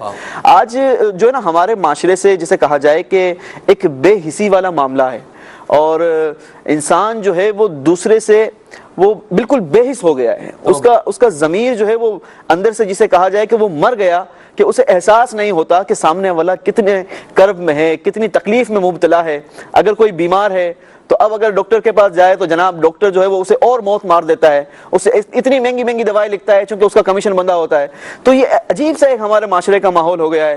اللہ کریم عقل سلیم عطا کرے اور ہمیں مسلمانوں کے ساتھ خیر خواہی کرنے والا بنائے. آمین آمین آمین. عرفان بھائی کے بھانجے کے لیے دعا بھی ہے, اللہ تبارک تعالیٰ نے صحت سلامتی عطا فرمائے, اور اللہ تعالیٰ ہمیں مسلمانوں کو راحت دینے کی توفیق عطا فرمائے, اور ان کے لیے آسانیاں پیدا کرنے کی توفیق عطا فرمائے. کسی کی راہ میں کانٹے بچھا دینا, کسی کا جینا دوبھر کر دینا, اور کسی کے مسائل میں اضافہ اور اس کی پرابلمز کو بڑھا دینا, یہ کوئی کمال نہیں ہے, یہ کوئی خوبی نہیں ہے, یہ کوئی فائدے کی بات نہیں ہے, بلکہ گھاٹے اور نقصان کا ہی سودا ہے. اللہ ہمیں اسے محفوظ فرمائے. میں ایک بات جو کہہ رہا تھا وہ یہ تھی کہ جب کبھی پرابلم آن پڑے, کوئی مصیبت آن پڑے, تو ہمیں اس سے بچنے کے ذرائع بھی اختیار کرنے چاہیے. ایک ذریعہ جو سب سے میں سمجھتا ہوں کہ بینیفیشل ہے وہ یہ ہے رجوع اللہ. اللہ تبارک و تعالیٰ کی بارگاہ میں سجدہ ریز ہو جائے. اور یوسف بھائی کا میں نے ایک وہ پڑھا تھا, اسٹیٹس تھا کہ سجدے بڑھا دیجئے, سجدوں کی تعداد بڑھا دیجئے, آپ کے مسائل میں کمی آنا شروع ہو جائے گی. تو رجوع اللہ ہو, سچے دل سے اللہ تبارک تعالیٰ کی بارگاہ میں لو لگائے. اچھا پھر بات عرض کروں کہ ایسا نہیں ہے کہ آپ نے دعا مانگی اور وہ فوراً سے چٹکی بجے اور وہ حل بھی ہو جائے, یہ بھی ضروری نہیں ہے, امتحان بھی ہو سکتا ہے. رجوع اللہ بھی کرے, قضاء الہی پر راضی بھی رہے, اللہ تبارک تعالیٰ سے عافیت کا سوال بھی کرے, صبر کا دامن بھی تھام کے رکھے, اور دروازہ رحمت کو دستک دیتا رہے. اللہ کریم بڑا رحیم ہے, بڑا رحمت فرمانے والا ہے. تو یہ جو آج مصیبت ہے یہ کل راحت میں تبدیل ہوگی, جو آج دکھ ہے یہ کل سکھ میں تبدیل ہوگا, یہ جو آج دھوپ ہے یہ کل چھاؤں میں تبدیل ہوگی, اور آج جو یہ گرمی ہے اللہ نے چاہا تو کل انشاءاللہ یہ خوشگوار انوائرمنٹ کے اندر بھی تبدیل ہوگا. بسا اوقات سلمان بھائی بندہ جب کرب میں مبتلا ہوتا ہے, کسی تکلیف میں مبتلا ہوتا ہے, اچھا اب وہ رب کی بارگاہ میں رجوع کرتا ہے, دعا بھی کرتا ہے, لیکن اس کی دعا جو ہے وہ ان معنوں میں قبول نہیں ہو رہی ہوتی. اسے بظاہر نظر نہیں آ رہا ہوتا کہ جناب میں اس مصیبت سے چھٹکارے کے لیے دعا مانگ رہا ہوں, لیکن یہ میرا مسئلہ حل ہی نہیں ہو رہا, یہ میرا معاملہ حل ہو کے ہی نہیں دے رہا, یہ میرا جو پرابلم ہے یہ سولو ہی نہیں ہو رہا. اب بندہ غور کرے, ایک بڑی پیاری مثال علماء دیا کرتے ہیں کہ ایک بچے کو 100 ڈگری بخار ہو اور وہ ضد کر رہا ہو کہ مجھے آئس کریم کھانی ہے. صحیح. اب اس کا والد کیا کہے گا کہ نہیں بیٹا ابھی آپ کو میں آئس کریم نہیں کھلاؤں گا. سامنے والا دیکھے اور وہ کہے کہ یار کیسا والد ہے, بچہ آئس کریم کے لیے ضد کر رہا ہے, اتنا رو رہا ہے, اتنا بلک رہا ہے, اتنی التجائیں کر رہا ہے, اسے آئس کریم کیوں نہیں دیتا؟ تو والد کیا کہے گا کہ مجھے پتا ہے کہ میرے بیٹے کو میں نے کس وقت کیا دینا ہے. اس وقت یہ بیمار ہے, اگر اس وقت اسے دے دیا گیا تو یہ اور زیادہ بیمار ہو جائے گا اور ہو سکتا ہے کہ یہ موت کے قریب پہنچ جائے. لہٰذا مجھے پتا ہے کہ اسے کس وقت کیا دینا ہے. تو وہ تو رب کریم ہے, کیا اسے نہیں معلوم کہ مجھے کس وقت کیا دینا ہے, میری کس وقت کیا کون سی پریشانی ختم کر دینی ہے. تو ہو سکتا ہے کہ یہ پریشانی کی وجہ سے میں بہت سارے دوسرے ایسے کاموں سے بچ گیا ہوں کہ جس کی وجہ سے مجھے اور زیادہ نقصان اور زیادہ جو ہے وہ خطرناک معاملات ہو سکتے ہوں. تو اللہ تبارک و تعالیٰ کی رضا پر راضی رہنا چاہیے اور ہر دم اللہ تبارک و تعالیٰ سے لو لگائی رہنی چاہیے. مدینہ بڑی پیاری بات کہی, صبر کا دامن بھی تھام کے رکھیں اور کسی کے درد کو, کسی کے دکھ کو, کسی کے تکلیف کو محسوس کریں. بات کر بنا سوچتا یار چلو اسی کو ہے نا. اب جیسے فیصل بھائی کا کوئی مسئلہ ہے یار فیصل بھائی جانے ان کا کام, کاشف بھائی جانے کاشف بھائی کا کام جانے, ابھی ہمیں کیا. تو یہ ہمیں کیا والا معاملہ نہیں ہونا چاہیے. کم از کم دعا تو اپنے مسلمان بھائی کے لیے صدق کے دل اور اخلاص کے ساتھ کرنی ہی چاہیے. اللہ کی مصیبتوں کو دور فرمائے, اپنی رحمتوں کا سایہ عطا فرمائے, اور اللہ ہمیں صبر کی بھی توفیق عطا فرمائے. عبد المنعم بھائی موضوع ذخیرہ اندوزی کیا فرمائیں گے؟ بسم اللہ الرحمن الرحیم. بات چل رہی ہے ذخیرہ اندوزی کے حوالے سے. تو ذخیرہ اندوزی جو ہے یہ مطلقاً حرام نہیں ہے. ذخیرہ اندوزی کا مطلب یعنی کھانے پینے کی چیزوں کے اندر کھانے پینے کی چیزوں کو چھپا لینا, ان کو روک لینا. اس کی بھی ایک شرط ہے, وہ اس نیت کے ساتھ کہ شدید قحط کے وقت, شدید حاجت کے وقت جو ہے اس کو مہنگے داموں بیچا جائے, کہ جب اس کا ریٹ بڑھ جائے گا, ہائی فائی ریٹ ہو جائے گا, تب میں اس کو بیچوں گا. تو اس وقت جو ہے یہ حرام ہے. یعنی ایسی صورت اگر ہے تو اس وقت یہ حرام کہلائے گا. اگر ایسی صورت نہیں ہے, یعنی غلے کی کثرت بھی ہے, لوگ خوشحال بھی ہیں, اور اس وقت لوگوں کی اس کی حاجت بھی نہیں ہے, لیکن اب اگر اس کا مالک اس کو روکنا چاہے کہ اب اس کی قیمت بڑھ جائے گی پھر میں اس کو بیچوں گا, تو اس میں کوئی حرج نہیں ہے, اور یہ صورت بھی حرام نہیں کہلائے گی. اور اسی طرح اگر اپنے اہل و عیال کے لیے روکتا ہے یا ضرورت کے لیے گھر کے لیے روکتا ہے تو اس صورت میں بھی حرج نہیں ہے. بس اسی صورت کے اندر یہ حرام ہے کہ جب شدید حاجت کے وقت جو ہے مہنگے داموں بیچنے کا ارادہ ہو. اب اس کو حرام کیوں قرار دیا گیا, اس کے حرام ہونے میں کیا حکمت ہے؟ تو اسلام جو ہے اس کا کوئی بھی کام جو ہے وہ حکمت سے خالی نہیں ہوتا. اسلام نے جن جن چیزوں کا بھی ہمیں حکم دیا ہے, اسلام نے اپنے ماننے والوں کو بڑی شانوں سے نوازا ہے. تو اس کے اندر حکمت کیا ہے کہ ایک بندہ ہے, اس کے پاس سب کچھ موجود ہے, غلہ بھی موجود ہے, کھانے پینے کی اشیاء بھی موجود ہیں, اور لوگوں کو اس کی شدید حاجت ہے. اب اگر یہ نہیں بیچے گا, یہ ان کو نہیں دے گا, تو لوگ جو ہے وہ تکلیف میں مبتلا ہوں گے, ان کو جو ہے ضرر پہنچے گا. اور اسلام نے اپنے ماننے والوں کو تکلیف سے, ضرر سے بچایا ہے. اس لیے شرعی جزیہ بھی ہے, شرعی مسئلہ بھی ہے کہ اگر لوگ جو ہے شدید قحط کے اندر مبتلا ہیں, لوگوں کو کھانے کی حاجت ہے, اور ایک بندے کے پاس کافی سارا کھانا موجود ہے, تو شرعی حکم یہ ہے کہ جس کے پاس کھانا موجود ہے اس کو مجبور کیا جائے گا کہ یہ کھانا جو ہے تم بیچ دو. یہ اسلام کی یعنی حکمت ہے, اسلام کا حسن ہے. اب اسی طرح اور جو احادیث میں مذمت آئی ہے وہ بھی اسی ذخیرہ اندوزی کی آئی ہے کہ کھانے پینے کی چیزوں کو اس نیت سے روکنا کہ مہنگے داموں جو ہے اس کو بیچے گا شدید حاجت کے وقت. اس کے بارے میں آیا آقا علیہ السلام نے ارشاد فرمایا کہ ایسے شخص پر اللہ کی بھی لعنت ہے, اس کے فرشتوں کو بھی لعنت ہے, اور تمام لوگوں کی لعنت ہے. اور فرمایا کہ اللہ تبارک و تعالی نہ اس کی نفلی عبادتوں کو قبول فرمائے گا اور نہ ہی اس کی فرض عبادتوں کو قبول فرمائے گا. یعنی یہ احادیث میں بیان فرمایا گیا. اور اسی طرح اگر ہم دیکھتے ہیں ہمارے بزرگوں کا کیا انداز ہوا کرتا تھا کہ وہ جو ہے بہت سارا نفع ہو یا تھوڑا نفع ہو, اس نفع کو اپنی آخرت پر قربان کر دیا کرتے تھے, لیکن اپنی آخرت کو جو ہے نفع پر قربان نہیں کیا کرتے تھے. روایات میں آتا ہے کہ ایک بزرگ تھے, انہوں نے گندم سے بھری ہوئی ایک کشتی جو ہے وہ بصرہ کی طرف بھیجی, اور وہاں کے وکیل کو, اپنے وکیل کو ایک خط لکھ بھیجا ساتھ میں کہ جیسے ہی یہ گندم کی کشتی جو ہے تمہارے پاس پہنچے, یہ غلے کی کشتی تمہارے پاس پہنچے, یہ غلہ جو ہے اسی دن جو ہے اللہ کی راہ میں, یعنی اسی دن جو ہے اس کو لوگوں کے اندر جو ہے وہ کر دینا, اس کو بیچ دینا, فروخت کر دینا. اس نے خط کے اندر یہ لکھا ان بزرگ نے.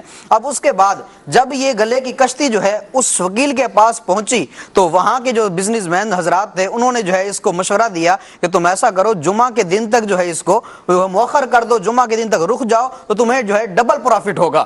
تو یہ جو ہے رک گیا, اور اس نے جو ہے جمعہ کے دن اس کو بیچا, تو اس وقت جو ہے اس کو بڑا نفع حاصل ہوا. تو اب اس نے یہ سارا واقعہ لکھ کر جو ہے مالک کی طرف بھیجا.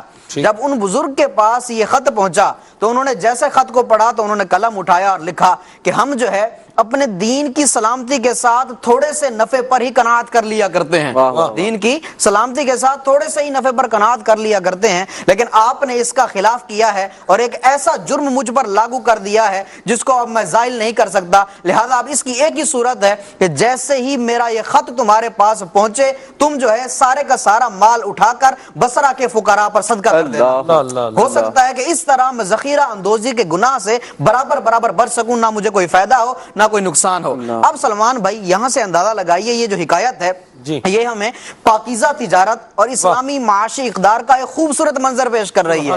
اس سے بخوبی اندازہ لگایا جا سکتا ہے کہ ہمارے بزرگان دین کا کس قدر کا اعلیٰ قسم کا طرز معیشت ہوا کرتا تھا کہ وہ لوگ جہاں پر اپنی ذاتی مصروفیات میں یعنی رہتے تھے اس کے ساتھ ساتھ تجارتی مصروفیات کے اندر بھی دیانت داری, صدق و امانت, تقوی و پرہیزگاری, اس کے علاوہ اثار و پرہیزگاری, مسلمانوں کی خیر بدخائی کو اپناتے ہوئے اسلامی معاشی اصول پر جو ہے وہ کارآمد رہتے تھے، ان پر عمل کیا کرتے تھے۔ اب جو ہے ہمارے ہاں کیا ہوتا ہے، تاجر حضرات جو ہے ان لوگوں کے اندر وہ چیزیں اب ان کے اندر نہیں رہیں، اب ہمارے کردار کے اندر جو ہے ظلم و ستم، جھوٹ، دھوکہ فریبی، اور ہمارے ہاں تجارت میں ایسی ایسی چیزیں، بدخائی اور حسد، تکبر، یہ چیزیں جو ہے جنم لے چکی ہیں، جس کی وجہ سے ہماری معیشت جو ہے وہ زوال پذیر ہوتی چلی جا رہی ہے۔ اگر ہم قرآن و حدیث کے اندر جو یعنی مال کمانے کے مدنی پھول ہیں ان پر عمل کر لیں، اور تجارت و کسب کے معاملے میں اپنے بزرگان دین کا طرز عمل اختیار کر لیں، تو پھر جو ہے وہی معاملات ہمارے ہاں بھی آ سکتے ہیں اور ہماری معیشت کو ترقی مل سکتی ہے، اور ہمارا یہ جو معاشرہ ہے یہ ایک مثالی معاشرہ بن سکتا ہے۔ سبحان اللہ، سبحان اللہ،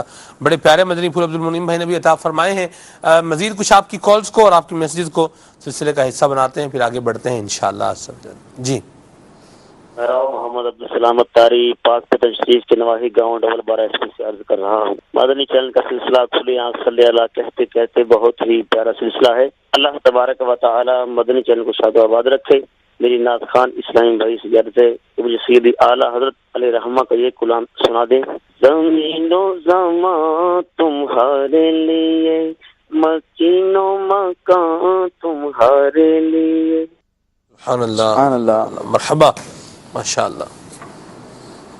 محمود احمد اتاری، ماشاء اللہ عز و جل، سلسلہ کھلی آنکھ صلی اللہ کہتے کہتے مدینہ مدینہ، اور سلیمان بھائی اور ماشاء اللہ منچ پر بیٹھے ہوئے اسلامی بھائی پیارے پیارے مدنی پھول پیش فرما رہے ہیں۔ تو ایک کلام سننا ہے۔ نعمتیں بانٹتا جس سمت واضح شان گیا، ساتھ ہی منشی رحمت کا قلم دان گیا۔ واہ جی واہ، سبحان اللہ، سبحان اللہ، کیا پیارے کلام کی فرمائش کی ہے اور کیا زبردست پڑھایا آپ نے، ماشاءاللہ۔ مدینہ مدینہ آڈیو والوں کی مزید ہماروں جو ہے ان کی مہربانی ہے، ہمارے آڈیو انجینئر منیب شاہ صاحب ماشاءاللہ مجھ پر تو مہربان رہتے ہیں، آپ پر بھی مہربان کبھی کبھی ہو جاتے ہیں ماشاءاللہ، کالز میں کو دیتے ہیں، اللہ جزائے خیر عطا فرمائے۔ جی فاروق نگر لاڑکانہ سے محمد رضا اتاری۔ سلمان بھائی بہت اچھا پروگرام ہے، نعت سنی ہے، ایک بار تو دکھا دو رمضان میں مدینہ۔ ٹھیک ہے جی، انشاءاللہ۔ سلمان بھائی ہم اس وقت ایئرپورٹ کے لیے نکل رہے ہیں، امی ابو حج کر کر آ رہے ہیں، دعا فرما دیں آپ کہ اللہ تعالیٰ ہمارے نصیب میں بھی ایسا دن لکھے کہ ہم بھی حج کو جائیں، مدینے کی زیارت کو جائیں۔ اور جناب محمد حاجی یوسف بھائی کو بہت بہت مبارک ہو حج کی۔ نعت خواں سے یہ فرمائش ہے کہ مدینہ شریف کا کوئی بھی کلام سنا دے۔ محمد رضوان اتاری باب المدینہ کراچی سے۔ واہ جی واہ، رضوان بھائی مرحبا، ماشاءاللہ۔ باب المدینہ کا ایئرپورٹ جو ہے یہ ہمارے لیے تو ایک یادگار ایئرپورٹ ہے، یہیں سے سفر مدینہ کی سعادت نصیب ہوئی۔ ابھی جو آخری اس میں الحمدللہ عبد الحبیب بھائی کے ساتھ، کیا ہی بات ہے، سبحان اللہ، اللہ دوبارہ عطا فرمائے اپنی رحمت سے۔ مرحبا۔ یہ بھی ایک بڑا خوبصورت جذبہ ہوتا ہے جی کہ اپنے والدین کو اور اپنے رشتہ داروں کو، یہ بڑا خوبصورت ہمارے معاشرے کا پہلو ہے، جہاں ہم ہمارے معاشرے کی جو نقائص ہیں ان پر گفتگو کیا کرتے ہیں، وہاں پر خوبصورتی پر بھی گفتگو کرنی چاہیے کہ ایک ایسی راہ اللہ کی رحمت سے ہمارے اس معاشرے میں دیکھی جاتی ہے کہ جب کوئی حج کے لیے جاتا ہے، کوئی رشتہ دار جاتا ہے، کوئی والدین جاتے ہیں، تو اب سارا کا سارا کنبہ قبیلہ وہ نکل کر باہر آ جاتا ہے اور اسے آہوں اور سسکیوں سے آنسو بھرے جذبات کے ساتھ وہ مدینہ منورہ کی طرف بھیجا جاتا ہے، اور پھر جب وہ آتے ہیں تو خوشی کے ساتھ انہیں ریسیو کیا جاتا ہے۔ تو یہ ماشاءاللہ ہمارے معاشرے کا بڑا خوبصورت پہلو ہے۔ آنکھیں وہ ہے نا اعلیٰ حضرت کا شعر ہے، آنکھیں کچھ کہتی ہیں سے پیغام، آنکھیں گویا کہ کہہ رہی ہوتی ہیں محبوب کبریا سے میرا سلام کہنا۔ زبان سے بات کر بندہ نہیں کہہ رہا ہوتا، لیکن وہ جو دیکھ رہا ہوتا ہے جس حسرت سے، اور دیکھیں یہ مناظر مطار پر، ایئرپورٹ پر، کہ جب عاشقان رسول جا رہے ہوتے ہیں تو لوگ انہیں دیکھ کر رشک کی نظروں سے دیکھ رہے ہوتے ہیں، آنسو بہا رہے ہوتے ہیں، اور گویا کہ کہہ رہے ہوتے ہیں آنکھوں سے، اپنی زبان حال سے کہ محبوب کبریا سے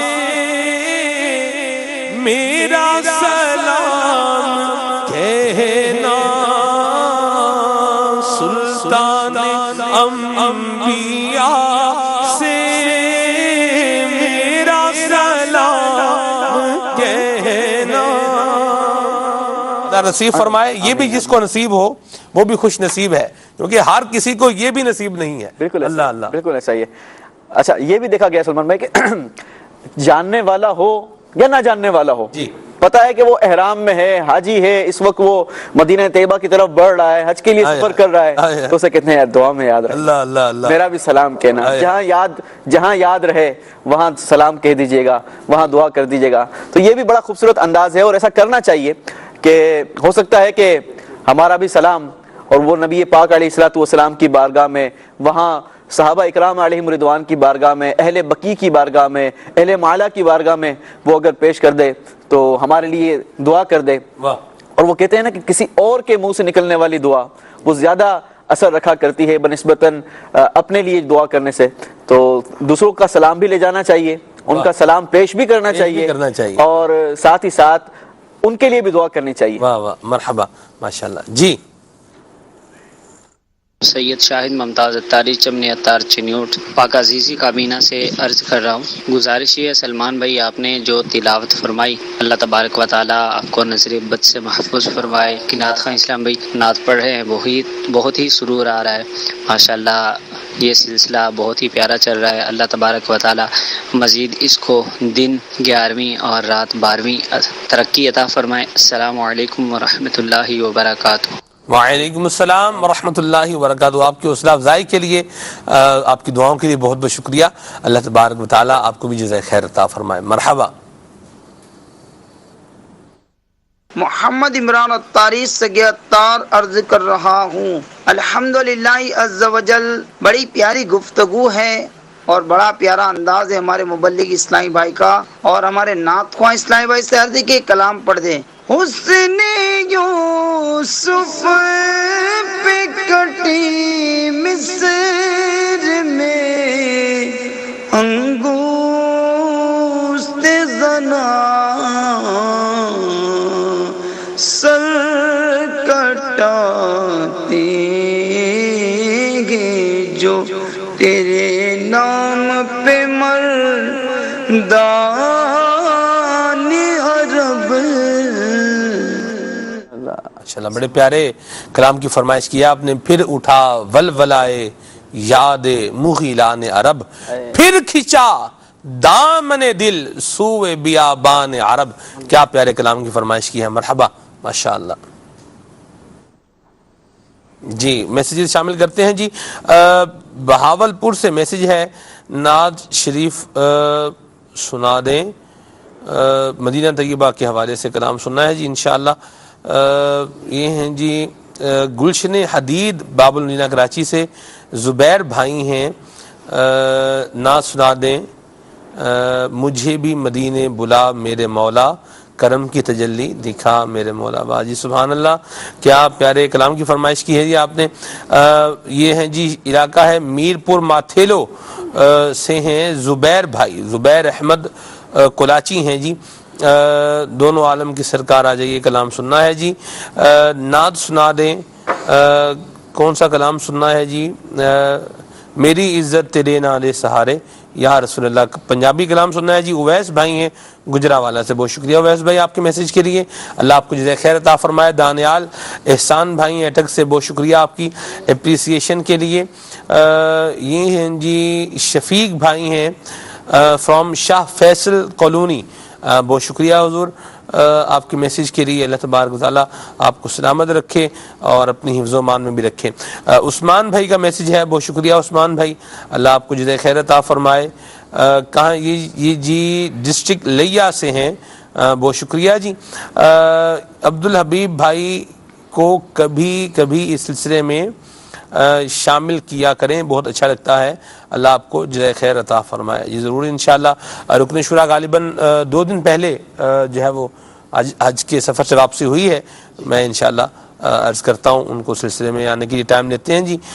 ملتان سے میسیج ہے جی نفیس احمد بھائی کا. بہت شکریہ آپ کے میسیج کے لیے.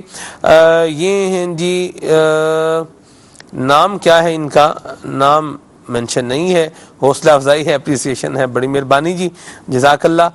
رنالا خود سے میسج ہے، یہ کلام سنا دے میں جو یوں مدینے جاتا تو کچھ اور بات ہوتی۔ واہ سبحان اللہ۔ لیاقت پور سے میسج ہے، بہت شکریہ آپ کے میسیجز کے لیے، میسیجز مزید بھی شامل کریں گے۔ عمر بھائی کچھ کلام شامل کریں، پھر انشاءاللہ ہم مدنی گلدستہ سلسلے میں شامل کرتے ہیں۔ صلوا علی الحبیب صلی اللہ تعالی علی محمد۔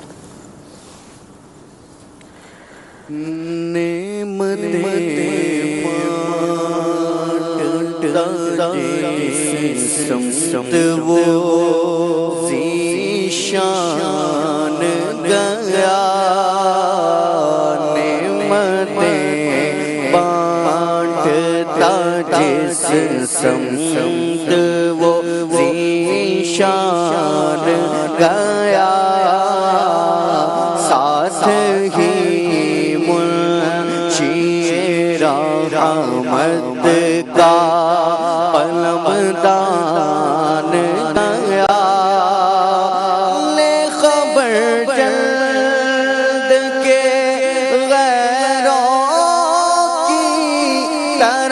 دھیان گیا، لے خبر جلد کے غیروں کی طرف دھیان گیا، میرے مولا میرے آقا تیرے قربان گیا،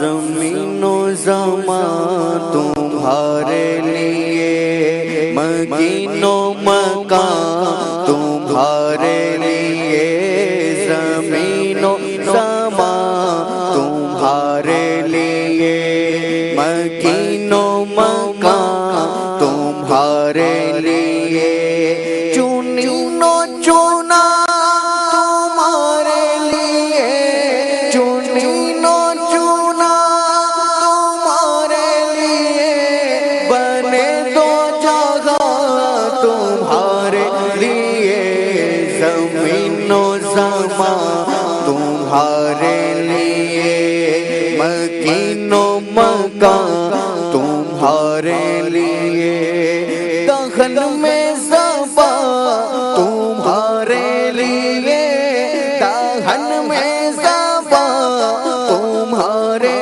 لیے، بدن میں جان تمہارے لیے، بدن میں جان تمہارے لیے، ہمارے آقا تمہارے لیے، ہمارے آقا تمہارے لیے، اٹھے بھی وہاں تمہارے لیے، زمین و زمان تمہارے لیے، مکین و مکان تمہارے لیے، تمہاری چمک تمہاری دمک تمہاری جھلک تمہاری مہک تمہاری چمک تمہاری دمک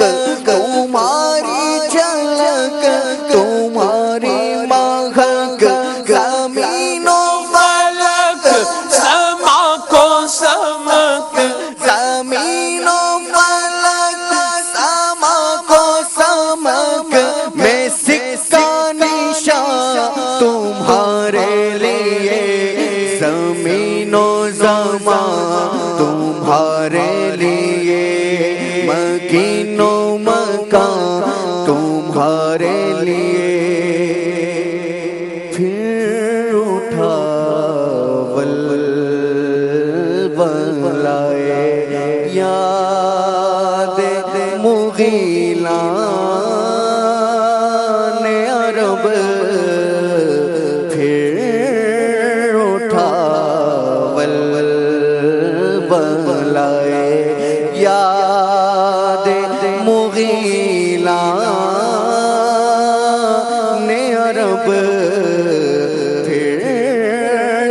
کھینچا دامن دل سوئے بیابان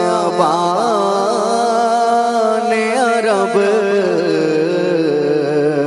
پھر کھینچا دامن دل سوئے بیابان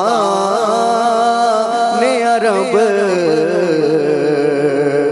اس نے یوسف پہ کٹی مصر میں انگشت زنا، اس سر کٹاتے ہیں تیرے نام پہ مردان عرب، پھر اٹھا بلائے یاد مغیلان عرب۔ سبحان اللہ سبحان اللہ۔ حاجی مشتاق رحمہ اللہ یہ کلام بڑا خوب پڑھا کرتے تھے اور کیا ہی زبردست انداز ہوا کرتا تھا، اور حاجی مشتاق رحمہ اللہ کے کلام سننے کے لیے فرمائش بھی آتی رہتی ہے، آج بھی فرمائش ہے، تو آئیے کلام یہ شامل کیے دیتے ہیں۔ صلوا علی الحبیب صلی اللہ تعالی علی محمد۔ پھر اٹھا والائے یاد مغیلان عرب، پھر کھینچا دامن دل سوئے بیابان عرب، پھر اٹھا والائے یاد مغیلان عرب، پھر کھینچا دامن دل سوئے بیابان عرب، پھر کھینچا دامن دل باغ فردوس کو جاتے ہیں ہزاران عرب، باغ فردوس کو جاتے ہیں ہزاران عرب، ہائے صحرائے عرب، ہائے بیابان عرب، ہائے صحرائے عرب، دل وہی دل ہے جو آنکھوں سے ہو حیران عرب، دل وہی دل ہے جو آنکھوں سے ہو حیران عرب، دل وہی دل ہے جو آنکھوں سے ہو حیران عرب، آنکھیں وہ آنکھیں ہیں جو دل سے ہو قربان عرب، آنکھیں وہ آنکھیں ہیں جو دل سے ہو قربان عرب، فصل گلناک نہ ہو وصل کی رکھ آس ہزار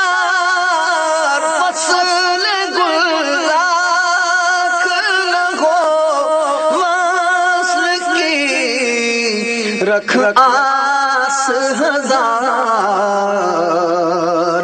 پھولتے پھلتے ہیں بے فصل گلستان عرب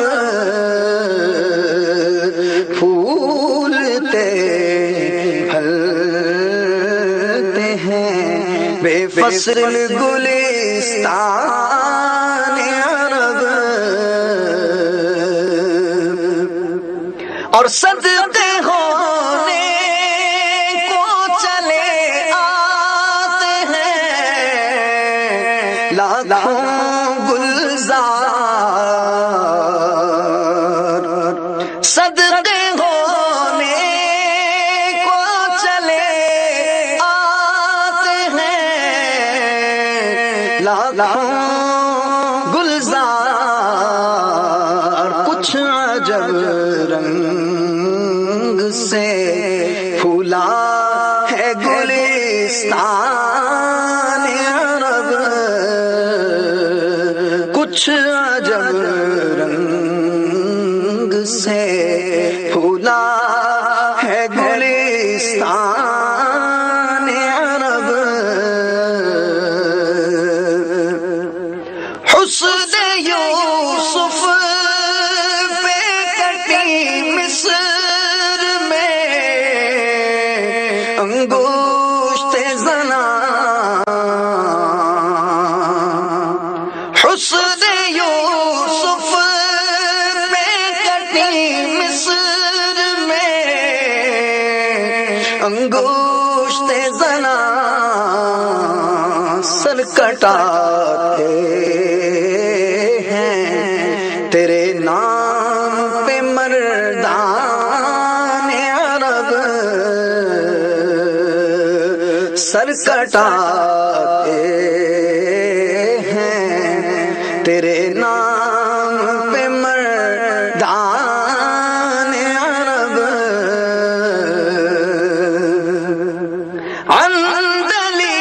عندلیبی پہ جھگڑتے ہیں کٹے مرتے ہیں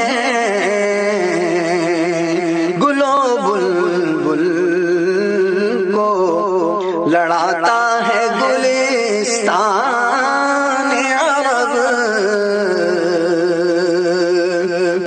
چرچے ہوتے ہیں یہ کملائے ہوئے پھولوں میں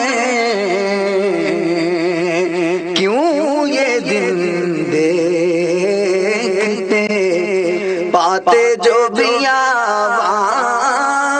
عرب کیوں یہ دن دیکھتے کیونکہ حشر خلدائے وہاں قصبے لطافت کو رضا حشر خلدائے وہاں قصبے لطافت کو رضا چار دن بر سے جہاں ابر بہاران عرب چار دن بر سے جہاں ابر بہاران عرب پھر اٹھا ولولائے یاد مغیلان عرب پھر کھینچا دامن دل سوئے بیابان عرب ہائے صحرائے عرب ہائے بیابان عرب کچھ عجب رنگ سے پھولا ہے گلستان عرب. واہ جی سبحان اللہ، بڑا پیارا کلام سنا ہے آپ نے حاجی مشتاق رحمہ اللہ کا، اور کیسے ہی پیارے انداز میں ماشاءاللہ حاجی مشتاق رحمۃ اللہ تعالی علیہ نے حضور علیہ السلام سے تعلق رکھنے والے مقامات پر جو اعلیٰ حضرت کے اشعار ہیں کیسے ذوق شوق سے پڑھا ہے. آپ یقین مانیں کبھی آپ مکہ سے مدینہ شریف جا رہے ہوں یا مدینہ طیبہ سے مکہ مکرمہ جا رہے ہوں اور رستے میں آپ بیابان دیکھیں، آپ پہاڑ دیکھیں اور آپ صحرا ٹائپ جو ہے وہ جگہ آتی ہے اس کو دیکھیں اور یہ کلام سن رہے ہوں، اور اس وقت کا جو ذوق اور شوق ہے اس کو میں الفاظ میں نہیں بیان کر سکتا. یوسف بھائی ہو سکتا ہے الفاظ میں بیان؟ ہاں، میں یقیناً وہ جگہیں اتنی بابرکات ہیں جی کہ وہ الفاظ میں، اور وہ لمحات بسا اوقات لائیو میں وہاں سے آتا ہوں راستے سے، بالخصوص میری یہ نیت ہوتی ہے کہ ان عاشقان رسول کو یہ خوبصورت مناظر دکھائے جائے، یہ خوبصورت پہاڑ دکھائے جائے. پہاڑ تو دنیا میں بہت سارے ہیں اللہ اللہ، لیکن یہ جو نورانی اور بابرکت پہاڑ ہیں عرب شریف کے، سبحان اللہ، تو نہ لفظوں میں بیان کیا جا سکتا ہے نہ کیمرے سے دکھایا جا سکتا ہے. اللہ تبارک و تعالی تمام عاشقان رسول کو آنکھوں سے دیکھنا نصیب کرے. تو یہ جو لمحات ہیں، یہ جو مناظر ہیں، جب بندہ اپنی آنکھوں سے دیکھے گا نا تب وہ ریئلائز کرتا ہے کہ یار واقعی یہ کوئی الگ ہی مقام ہے اور الگ ہی کوئی اس کی برکتیں ہیں. اللہ تبارک و تعالی ہمیں بس بار بار یہ دیکھنا نصیب کرے، اور بندہ ایک بار جائے تو پھر اس کی تڑپ میں نے پہلے بھی کہا کہ اس کی تڑپ میں اور زیادہ اضافہ ہو جاتا ہے. سبحان اللہ. مدنی پھول جاری و ساری ہے موضوع آج کا ہم نے سلسلے کا رکھا ہے ذخیرہ اندوزی. عبد المنیم بھائی مزید کیا فرما رہے ہیں؟ ذخیرہ اندوزی کے حوالے سے بات چل رہی ہے، تو ذخیرہ اندوزی کی جہاں آقا علیہ السلام نے مذمت فرمائی ہے، جیسا کہ روایات میں آتا ہے آقا علیہ السلام نے ارشاد فرمایا من احتکر الطعام 40 یوما، کہ جس بندے نے 40 دن گلے کو روکے رکھا، فرمایا کہ وہ اللہ سے لا تعلق ہے، وبری اللہ منہ، اور اللہ تبارک و تعالی ایسے بندے سے بری ہے. یعنی جہاں پر اس کی کثرت سے مذمت کی گئی ہے وہاں پر ذخیرہ اندوزی نہ کرنے والے کی فضیلت کو بھی آقا علیہ السلام نے ارشاد فرمایا ہے. آقا علیہ السلام نے ارشاد فرمایا کہ جس بندے نے غلے کو اسی دن کے ریٹ کے مطابق جو ہے بیچ دیا، فروخت کر دیا، تو گویا اس نے صدقہ کیا. اور ایک اور روایت میں آتا ہے کأنما اعتق رقبۃ، فرمایا گویا کہ اس نے ایک غلام آزاد کیا. تو یعنی جہاں پر اس کی مذمت آئی ہے وہاں پر ذخیرہ اندوزی نہ کرنے کی بھی بڑی برکتیں ہیں اور اس کی بڑی فضیلتیں ہیں. سلمان بھائی، ہمارے بزرگان دین کا کیا انداز ہوا کرتا تھا.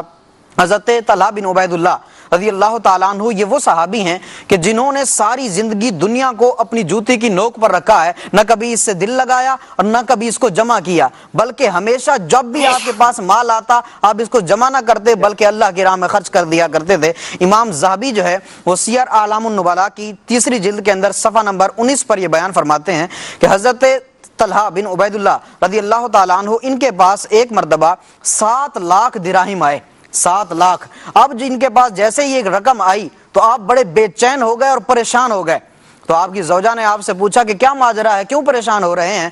تو آپ نے ارشاد فرمایا کہ جس بندے کی راتیں اللہ کی عبادت میں گزرتی ہوں، جس بندے کی راتیں اللہ کی عبادت میں گزرتی ہوں، اس بندے کے پاس اب اتنا سارا مال موجود ہے تو وہ اللہ کی بارگاہ میں کیسے حاضر ہو، تو وہ اللہ کی بارگاہ کے اندر کیسے حاضر ہو. تو آپ کی زوجہ بھی بڑی نیک پاک تھیں اور ان کا مدنی ذہن تھا، تو انہوں نے کیا کہا آپ کیوں پریشان ہو رہے ہیں اور اپنے غریب اور نادار دوستوں کو کیوں بھول رہے ہیں؟ آپ ابھی یہ نیت کر لیجئے کہ صبح ہوتے ہی میں یہ سارے کا سارا مال جو ہے اپنے غریب اور نادار دوستوں میں تقسیم کر دوں گا، اور ابھی جو ہے آپ اطمینان سے اللہ کی بارگاہ میں حاضر ہو جائیں.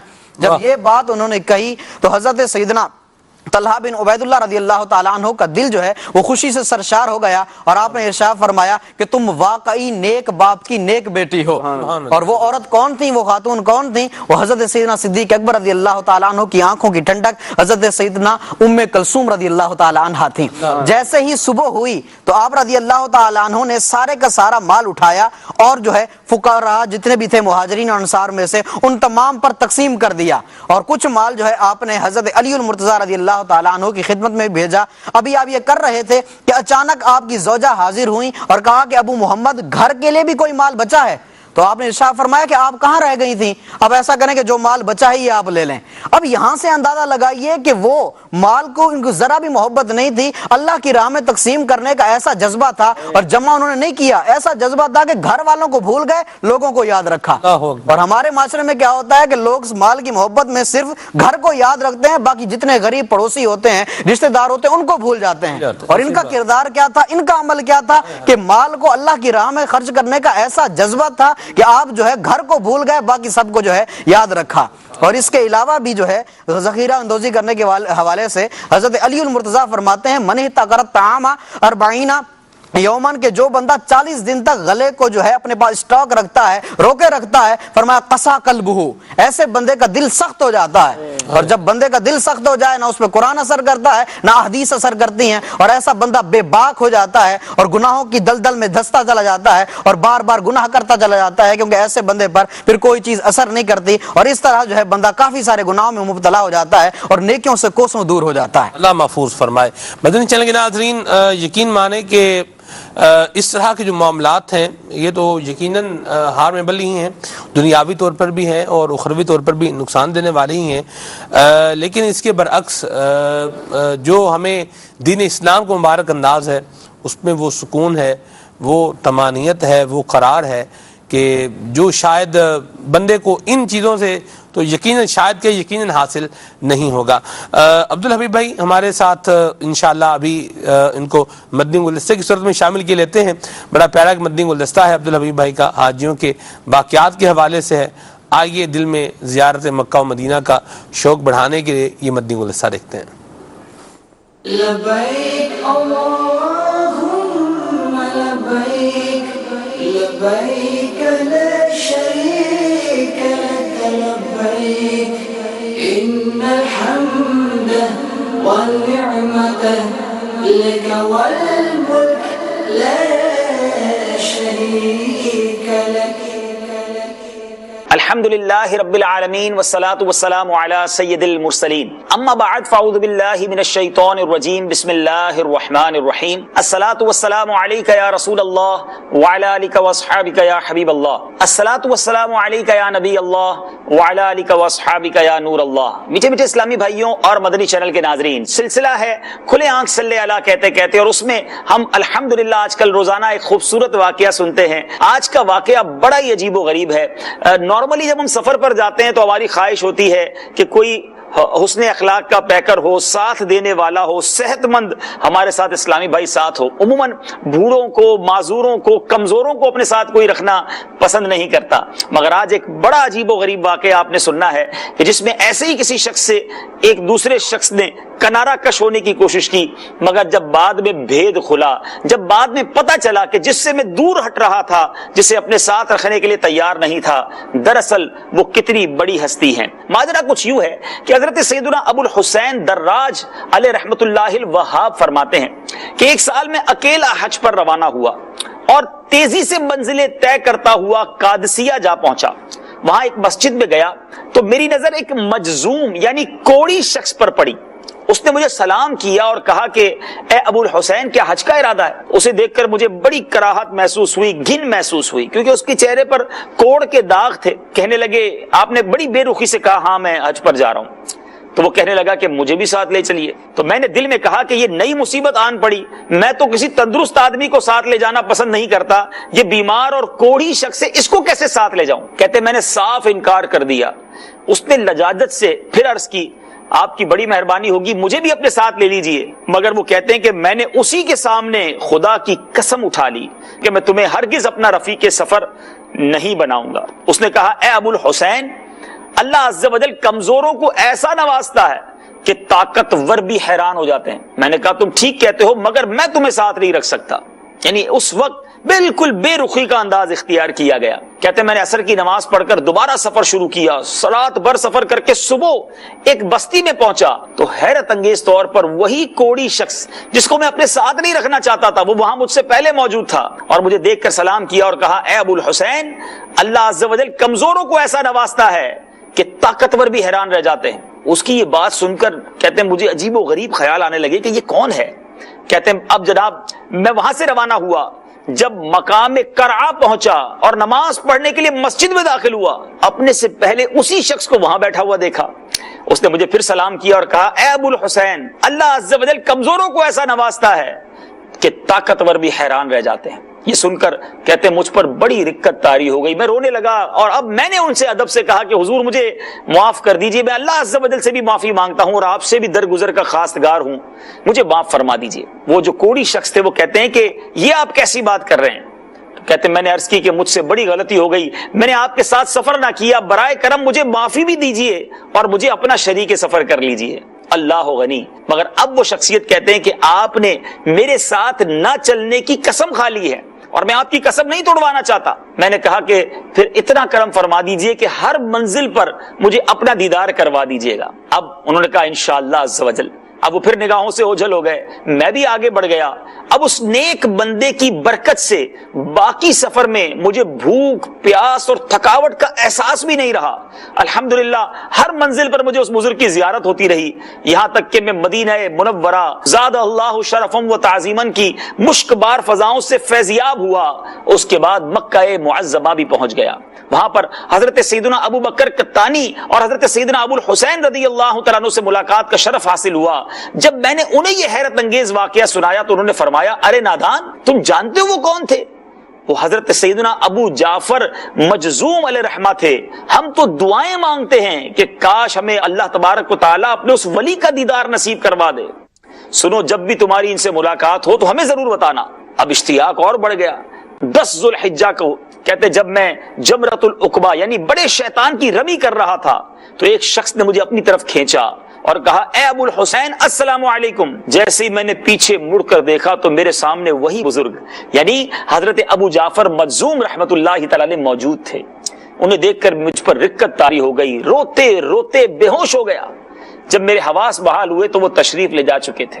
پھر آخری دن طواف رخصت کر کے مقام ابراہیم پر 2 رکعت نماز پڑھنے کے بعد میں نے جیسے ہی دعا کے لیے ہاتھ اٹھائے، اچانک کسی نے مجھے اپنی طرف کھینچا اور کہا کہ وہ حضرت ابو جعفر تھے اور کہا کہ اے ابو الحسین گھبرانے یا شور مچانے کی ضرورت نہیں ہے، بے فکر رہیے. میں خاموش رہا اور میں نے بارگاہ خداوندی میں 3 دعائیں مانگی. انہوں نے ہر دعا پر آمین کہا. اس کے بعد وہ میری نظروں سے اوجھل ہو گئے اور دوبارہ نظر نہیں آئے. اب یہ حضرت کہتے کہ میں نے وہ 3 دعائیں کون سی مانگی؟ کہتے پہلے میں نے دعا مانگی اے میرے پروردگار عز و جل میرے نزدیک فقر ایسا محبوب بنا دے کہ دنیا میں اس سے زیادہ کوئی شے مجھے پیاری نہ ہو. نمبر 2، مجھے ایسا نہ بنانا کہ میری کوئی رات اس حالت میں گزرے کہ میں نے صبح کے لیے کوئی چیز ذخیرہ کر کے رکھی ہو. پھر ایسا ہی ہوا، کئی سال گزر گئے، میں نے کوئی چیز اپنے پاس ذخیرہ کر کے نہ رکھی. اور تیسری دعا یہ تھی کہ اے میرے پروردگار عز و جل جب تو اپنے اولیاء کرام کو اپنے دیدار کی دولت عظمیٰ سے مشرف فرمائے تو مجھے بھی ان میں شامل فرما لینا. مجھے اپنے رب عز و جل سے پوری امید ہے کہ میری ان دعاؤں کو ضرور پورا فرمائے گا، کیونکہ ان پر ایک ولی کامل نے آمین کی مہر لگائی تھی. اللہ عز و جل کی ان پر رحمت ہو، ان کے صدقے ہماری مغفرت ہو. میٹھے میٹھے اسلامی بھائیوں، مدنی چینل کے ناظرین، اے خوش نصیب حاجیوں، سفر حج میں نہ جانے کون ہمارا رفیق ہو. بظاہر ہم اسے کمزور سمجھیں، غریب سمجھیں، بیمار سمجھیں، مگر ہم نہیں جانتے اللہ کی بارگاہ میں اس کا کیا مرتبہ ہے. ہمیں زندگی میں کبھی کسی کو حقیر نہیں جاننا چاہیے. اگر کوئی بیمار بھی ہے، کوئی خوبصورت نہیں ہے، کوئی معذور ہے تو یہ اللہ نے اسے بنایا ہے. اور اگر میں صحت مند ہوں، میں خوبصورت ہوں، میں جناب طاقتور ہوں، یا میں بڑی آسانی سے سفر کر سکتا ہوں تو یہ میرا کوئی کمال نہیں ہے، میرے رب نے مجھے یہ سعادتیں دی ہیں. کمزوروں کی مدد کیجئے، اللہ کے بندوں کی عزت کیجئے. کیا معلوم جو ہمارے نزدیک ایک غریب سا شخص ہے، پرا گندہ بال ہے، میلے کچیلے کپڑے ہیں، کیا معلوم رب عز و جل کا کوئی ولی ہو. اللہ نے اولیاء کو اپنے بندوں میں چھپا کر رکھا ہے. اور سفر حج میں بالخصوص آپ کو ہر طرح کے لوگ ملیں گے. آپ کو کمزور بھی ملیں گے، معذور بھی ملیں گے، بوڑھے بھی ملیں گے، مختلف قوموں کے لوگ ملیں گے. ادب کیجئے گا، عزت دیجئے گا، احترام کیجئے گا، خوش دلی سے پیش آئیے گا، کیونکہ وہ سارے رب کے مہمان ہیں. اللہ کے مہمان کی خدمت کریں گے، کسی کی دعا لگ گئی ہمارا بھی بیڑا پار ہو جائے گا. اللہ کریم مجھے اور آپ کو با ادب، با ذوق اور با شوق سفر نصیب فرمائے. مدنی چینل دیکھتے رہیے. اگلے سلسلے میں ایک اور خوبصورت واقعہ اللہ کے مہمانوں کے واقعات میں لے کر حاضر ہوں گے. آئیے چلتے ہیں سلسلے کی طرف. کھلے آنکھ صلی اللہ کہتے کہتے. لبیک اللہم لبیک لبيك لا شريك لك لبيك إن الحمد والنعمة لك والملك لا شريك لك. سبحان اللہ.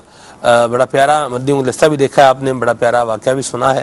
اللہ تبارک تعالیٰ ہمیں ہمارے اوپر بھی کرم فرمائے اور ہمیں بھی بزرگوں کا صدقہ اللہ تبارک تعالیٰ عطا فرمائے, اشاقان رسول کا اللہ ہمیں صدقہ عطا فرمائے. ذخیرہ اندوزی کے حوالے سے ہم مدنی پھول بھی سن رہے ہیں, ساتھ ساتھ اس کا ایک سبب دنیا کی محبت بھی ہوتا ہے. ذخیرہ اندوزی بندہ اس لیے کرتا ہے, مجھے پتا ہے کہ میں آٹا بلیک کر دوں گا تو یہ میں 70 روپے کلو میں بیچوں گا اور 70 روپے کلو بھی بکے گا, تو یہ اب بندہ دیکھ رہا ہے کہ 40 روپے کلو ویسے بک رہا ہے, ٹھیک ہے, اس میں بھی پروفٹ مل رہا ہے 5 روپے, 35 روپے میں پڑ رہا ہے, تو اب جب یہ 70 روپے میں بکے گا تو یہ تو جتنے کا ملا ہے مجھے اتنا ہی پروفٹ ملے گا. تو اس طرح کی باتیں جب بندہ دیکھتا ہے, سوچتا ہے, تو پھر لالچ کے اندر گرفتار ہو کر, مبتلا ہو کر وہ اس طرح کے کام کرتا ہے, جبکہ ایسے نہیں کرنی چاہیے. بزرگوں کا انداز کیا ہوا کرتا تھا, آئیے یوسف بھائی سے سنتے ہیں. سلمان بھائی, دراصل مال کی محبت جو آپ نے فرمایا نا کہ مال کی محبت یہ ایسی شے ہے کہ جب کسی کو لگ جائے نا تو پھر وہ کہتا ہے کہ بس کسی بھی طریقے سے میرے مال میں اضافہ ہونا چاہیے, چاہے وہ حلال طریقہ ہو, چاہے وہ کسی بھی انداز کا ہو, کسی کو تکلیف دیتا ہو تو تکلیف دیتا ہو, میرا مال بڑھنا چاہیے. حالانکہ ہمارے اسلاف کا یہ انداز نہیں ہوا کرتا تھا. وہ ان کا تو یہ کہنا ہوتا تھا کہ جو میں اپنے لیے پسند کروں وہ اپنے بھائی کے لیے بھی پسند کروں. حضرت سیدنا محمد بن منقدر رحمۃ اللہ تعالی علیہ, یہ بڑے ہی جلیل القدر بزرگ ہیں. آپ دکانداری فرمایا کرتے تھے اور آپ کے پاس آپ کی شاپ میں کئی قسم کے کپڑے ہوا کرتے تھے, الگ الگ قیمت کے, الگ الگ نوعیت کے, الگ الگ جناب اس کی ویلیو ہوا کرتی تھی اور اس کی کوالٹی ڈیفرنٹ ہوا کرتی تھی. ایک بار آپ دکان پر موجود نہیں تھے تو آپ کا جو ملازم تھا, جو شاگرد تھا, اس نے ایک عربی کو ایک کپڑا فروخت کیا اور اس کی قیمت وصول کر لی 10 دینار. جب آپ آئے تو اس ملازم نے بتایا کہ میں نے یہ فلاں کپڑا فروخت کیا ہے اور یہ 10 دینار میں فروخت کیا ہے. جی اچھا, اب اگر آج کا تاجر ہو تو وہ کہے کہ جناب بڑا ہی اعلیٰ کام کیا ہے آپ نے کہ 5 والی چیز 10 میں فروخت کر دی ہے اور گاہک پھر سے لوٹ کر آیا بھی نہیں ہے. حالانکہ آج کل تو بڑی باقاعدہ پلاننگ کی جاتی ہے اور اس کے لیے جسے کہا جائے کہ ایک فیلڈ بچھائی جاتی ہے. میں نے بہت ساری ایسی مارکیٹیں دیکھی ہیں کہ اگر ایک دکان سے بندہ کوئی چیز مہنگی خریدے گا تو اب اسے دروازے سے باہر تک لے جانے کی ذمہ داری اس کے باہر کی پوری فیلڈ کی ہوگی, کہ کہیں ایسا نہ ہو کہ وہ دوسری شاپ پہ جائے اور وہی چیز کی وہ قیمت معلوم کر لے تو وہ لوٹ کے پھر آ جائے کہ جناب آپ نے تو مجھے 10 کی چیز وہ 20 میں فروخت کر دی ہے. تو یہ باقاعدہ اس کی پلاننگ کی جاتی ہے. لیکن سبحان اللہ ہمارے بزرگان کا کیا انداز ہوا کرتا تھا, آپ اس عربی کی تلاش میں لگ گئے, اس لیے نہیں کہ اسے مارکیٹ کے باہر نکال دیں, اس لیے کہ یہ 5 کی چیز اسے 10 میں کیسے فروخت کر دی. اللہ اکبر. اچھا, وہ عربی کو پورا تلاش کیا, کافی ٹائم کے بعد جب وہ عربی ملا تو کہا کہ جو آپ نے ہم سے کپڑا خریدا ہے وہ دراصل اس کی قیمت 10 درہم نہیں ہے بلکہ 5 درہم ہے. تو اس نے کہا کہ میں نے تو جو خریدا تھا وہ ہو سکتا ہے کہ میں نے بخوشی خریدا ہو, سمجھ کے خریدا ہو, تو اس میں کیا حرج ہے. تو آپ نے کہا نہیں, جو چیز میں اپنے لیے پسند نہیں کروں گا وہ اپنے مسلمان بھائی کے لیے کیوں کر پسند کروں گا. سبحان اللہ. آپ نے کہا کہ یا تو آپ جو ہے وہ یہ بے یعنی جو یہ ہماری تجارت ہوئی ہے اس کو ساری کی ساری منسوخ کریں, میرے پیسے جو ہے وہ آپ میرا کپڑا واپس کر دیں اور اپنا پیسے واپس لے لیں, یا پھر جو اس کا اضافی رقم آپ سے جو لی گئی ہے وہ آپ واپس لے لیں. تو اس عربی نے کہا کہ چلیں ٹھیک ہے, اگر آپ کی خوشی اسی میں ہے تو آپ مجھے وہ اضافی رقم واپس کر دیں. جب وہ بزرگ چلے گئے تو اب یہ سیکھنے والی بات ہے کہ تاجروں کی بھی برکتیں ہوا کرتی ہے. آج تاجر پریشان ہوا کرتے ہیں, کسی اور سے دعائیں کروائے جاتے ہیں. دیکھیں یہ ہمارے بزرگان کا انداز تھا, یہ ہمارے اسلاف کا انداز تھا. تجارت بھی کیا کرتے تھے لیکن ان کی برکتیں کیسی ہوا کرتی تھی. جب ان کا تعارف کسی نے بتایا, اس عربی نے پوچھا کہ یہ کون ہے, تو بتایا کہ یہ فلاں بن فلاں شخص ہے. تو کہا کہ اچھا یہ تو وہی شخص ہے کہ جب ہمارے یہاں ہمارے شہر میں بارش نہیں ہوتی تو ان کے وسیلے سے دعا کی جاتی ہے تو رب کریم بارش برسا دیا. سبحان اللہ. تو یہ خوبصورت انداز ہوا کرتا تھا کہ جو چیز میں اپنے لیے پسند کروں وہ اپنے مسلمان بھائی کے لیے بھی پسند کروں. ایک کاش ہمارے لیے بھی یہ معاملہ ہو جائے. اور یہی چور ہمارے منیب بھائی نے بھی پکڑا. پچھلے دنوں بقرعید گزری ہے, ہم اپنے آپ پر غور کریں نا کہ جو چیز جو گوشت میں نے اپنے لیے رکھا ہے, کیا اس گوشت میں سے میں نے اپنے پڑوس میں نے اپنے رشتہ داروں کو اور مجھ سے دوستی کرنے والے، مجھ سے محبت کرنے والوں کے لیے میں نے ایسا حصہ رکھا یا نہیں رکھا؟ ہر مسلمان اپنے آپ پر غور کر لے کہ ہمارا کیا معاملہ ہے. جو چیز میں نے اپنے لیے پسند کی، کیا میں نے اپنے دوسرے مسلمان بھائی کے لیے وہ چیز پسند کی یا نہیں کی؟ تو ہماری حقیقت سامنے آ جائے گی. ہماری حقیقت کیا ہے؟ اللہ کرے بہتر ہو جائے، اچھی ہو جائے. عبدالمنیم بھائی آخری مدنی پھول. آخری مدنی پھول اس حوالے سے یہ ہے کہ ذخیرہ اندوزی کرنے سے جہاں دل سخت ہوتا ہے وہیں پر یہ اس کو علماء کرام نے نسیان کا بھی سبب لکھا ہے. نسیان کے کئی اسباب، 100 سے اوپر اسباب بیان کیے گئے ہیں. ان میں سے ایک سبب یہ بھی ہے کہ کھانے پینے کی اشیاء کو جو ہے اپنے پاس رکھ لینا، چھپا لینا، ذخیرہ اندوزی کرنا، یہ بھی نسیان کا ایک سبب ہے. اللہ محفوظ فرمائے جی. نسیان مطلب بندہ چیزیں بھولنا شروع ہو جاتا ہے. اللہ رحمت فرمائے، ہمیں ذخیرہ اندوزی سے بچائے. اللہ تبارک و تعالی ہمیں مسلمانوں کے ساتھ بھلائی، خیر خواہی اور اچھا انداز اپنانے کی توفیق عطا فرمائے. آئیے دعوت اسلامی کے مدنی ماحول سے وابستہ ہو جائے گی انشاءاللہ. دعوت اسلامی کے مدنی ماحول سے وابستہ رہیں گے تو یہ ذہن ہمارا پیارا بنتا رہے گا، اور امیر سنت کے دامن کرم سے وابستہ ہونے کی برکت سے ایسی ہی پیاری پیاری باتیں ہمیں سیکھنے کو ملتی رہیں گی. اور جب سیکھنے کو ملتی رہیں گی تو انشاءاللہ عمل کرنے کا جذبہ بھی اللہ کی رحمت سے حاصل ہوگا. مدنی ماحول سے وابستہ رہیں گے، مدنی چینل دیکھتے رہیں گے، برکتیں حاصل کرتے رہیں گے. آئیے صلاۃ و سلام پڑھتے ہیں. صلوا علی الحبیب صلی اللہ تعالی علی محمد.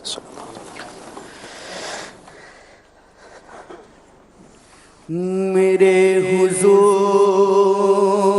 پر سلام، میرے رسول پر سلام، میرے حضور پر سلام، میرے رسول پر سلام. السلام یا نبی، السلام یا نبی، السلام یا نبی. تاجدار حرم اے شہنشاہ دین، تم پہ ہر دم کروڑوں درود و سلام.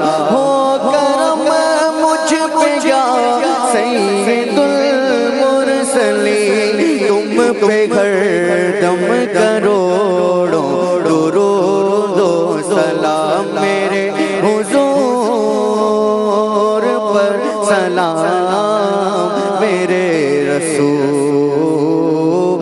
پر سلام. السلام یا نبی، السلام یا نبی، السلام یا نبی. اب مدینے میں ہم کو بلا لیجیے، اب مدینے میں ہم کو بلا لیجیے، اور سینہ مدینہ بنا دیجیے، اور سینہ مدینہ بنا دیجیے. ازپائے سے اعظم امام مبین، ازپائے سے اعظم امام مبین، تم پہ ہر دم کروڑوں درود و سلام. میرے حضور پر سلام، میرے رسول پر سلام.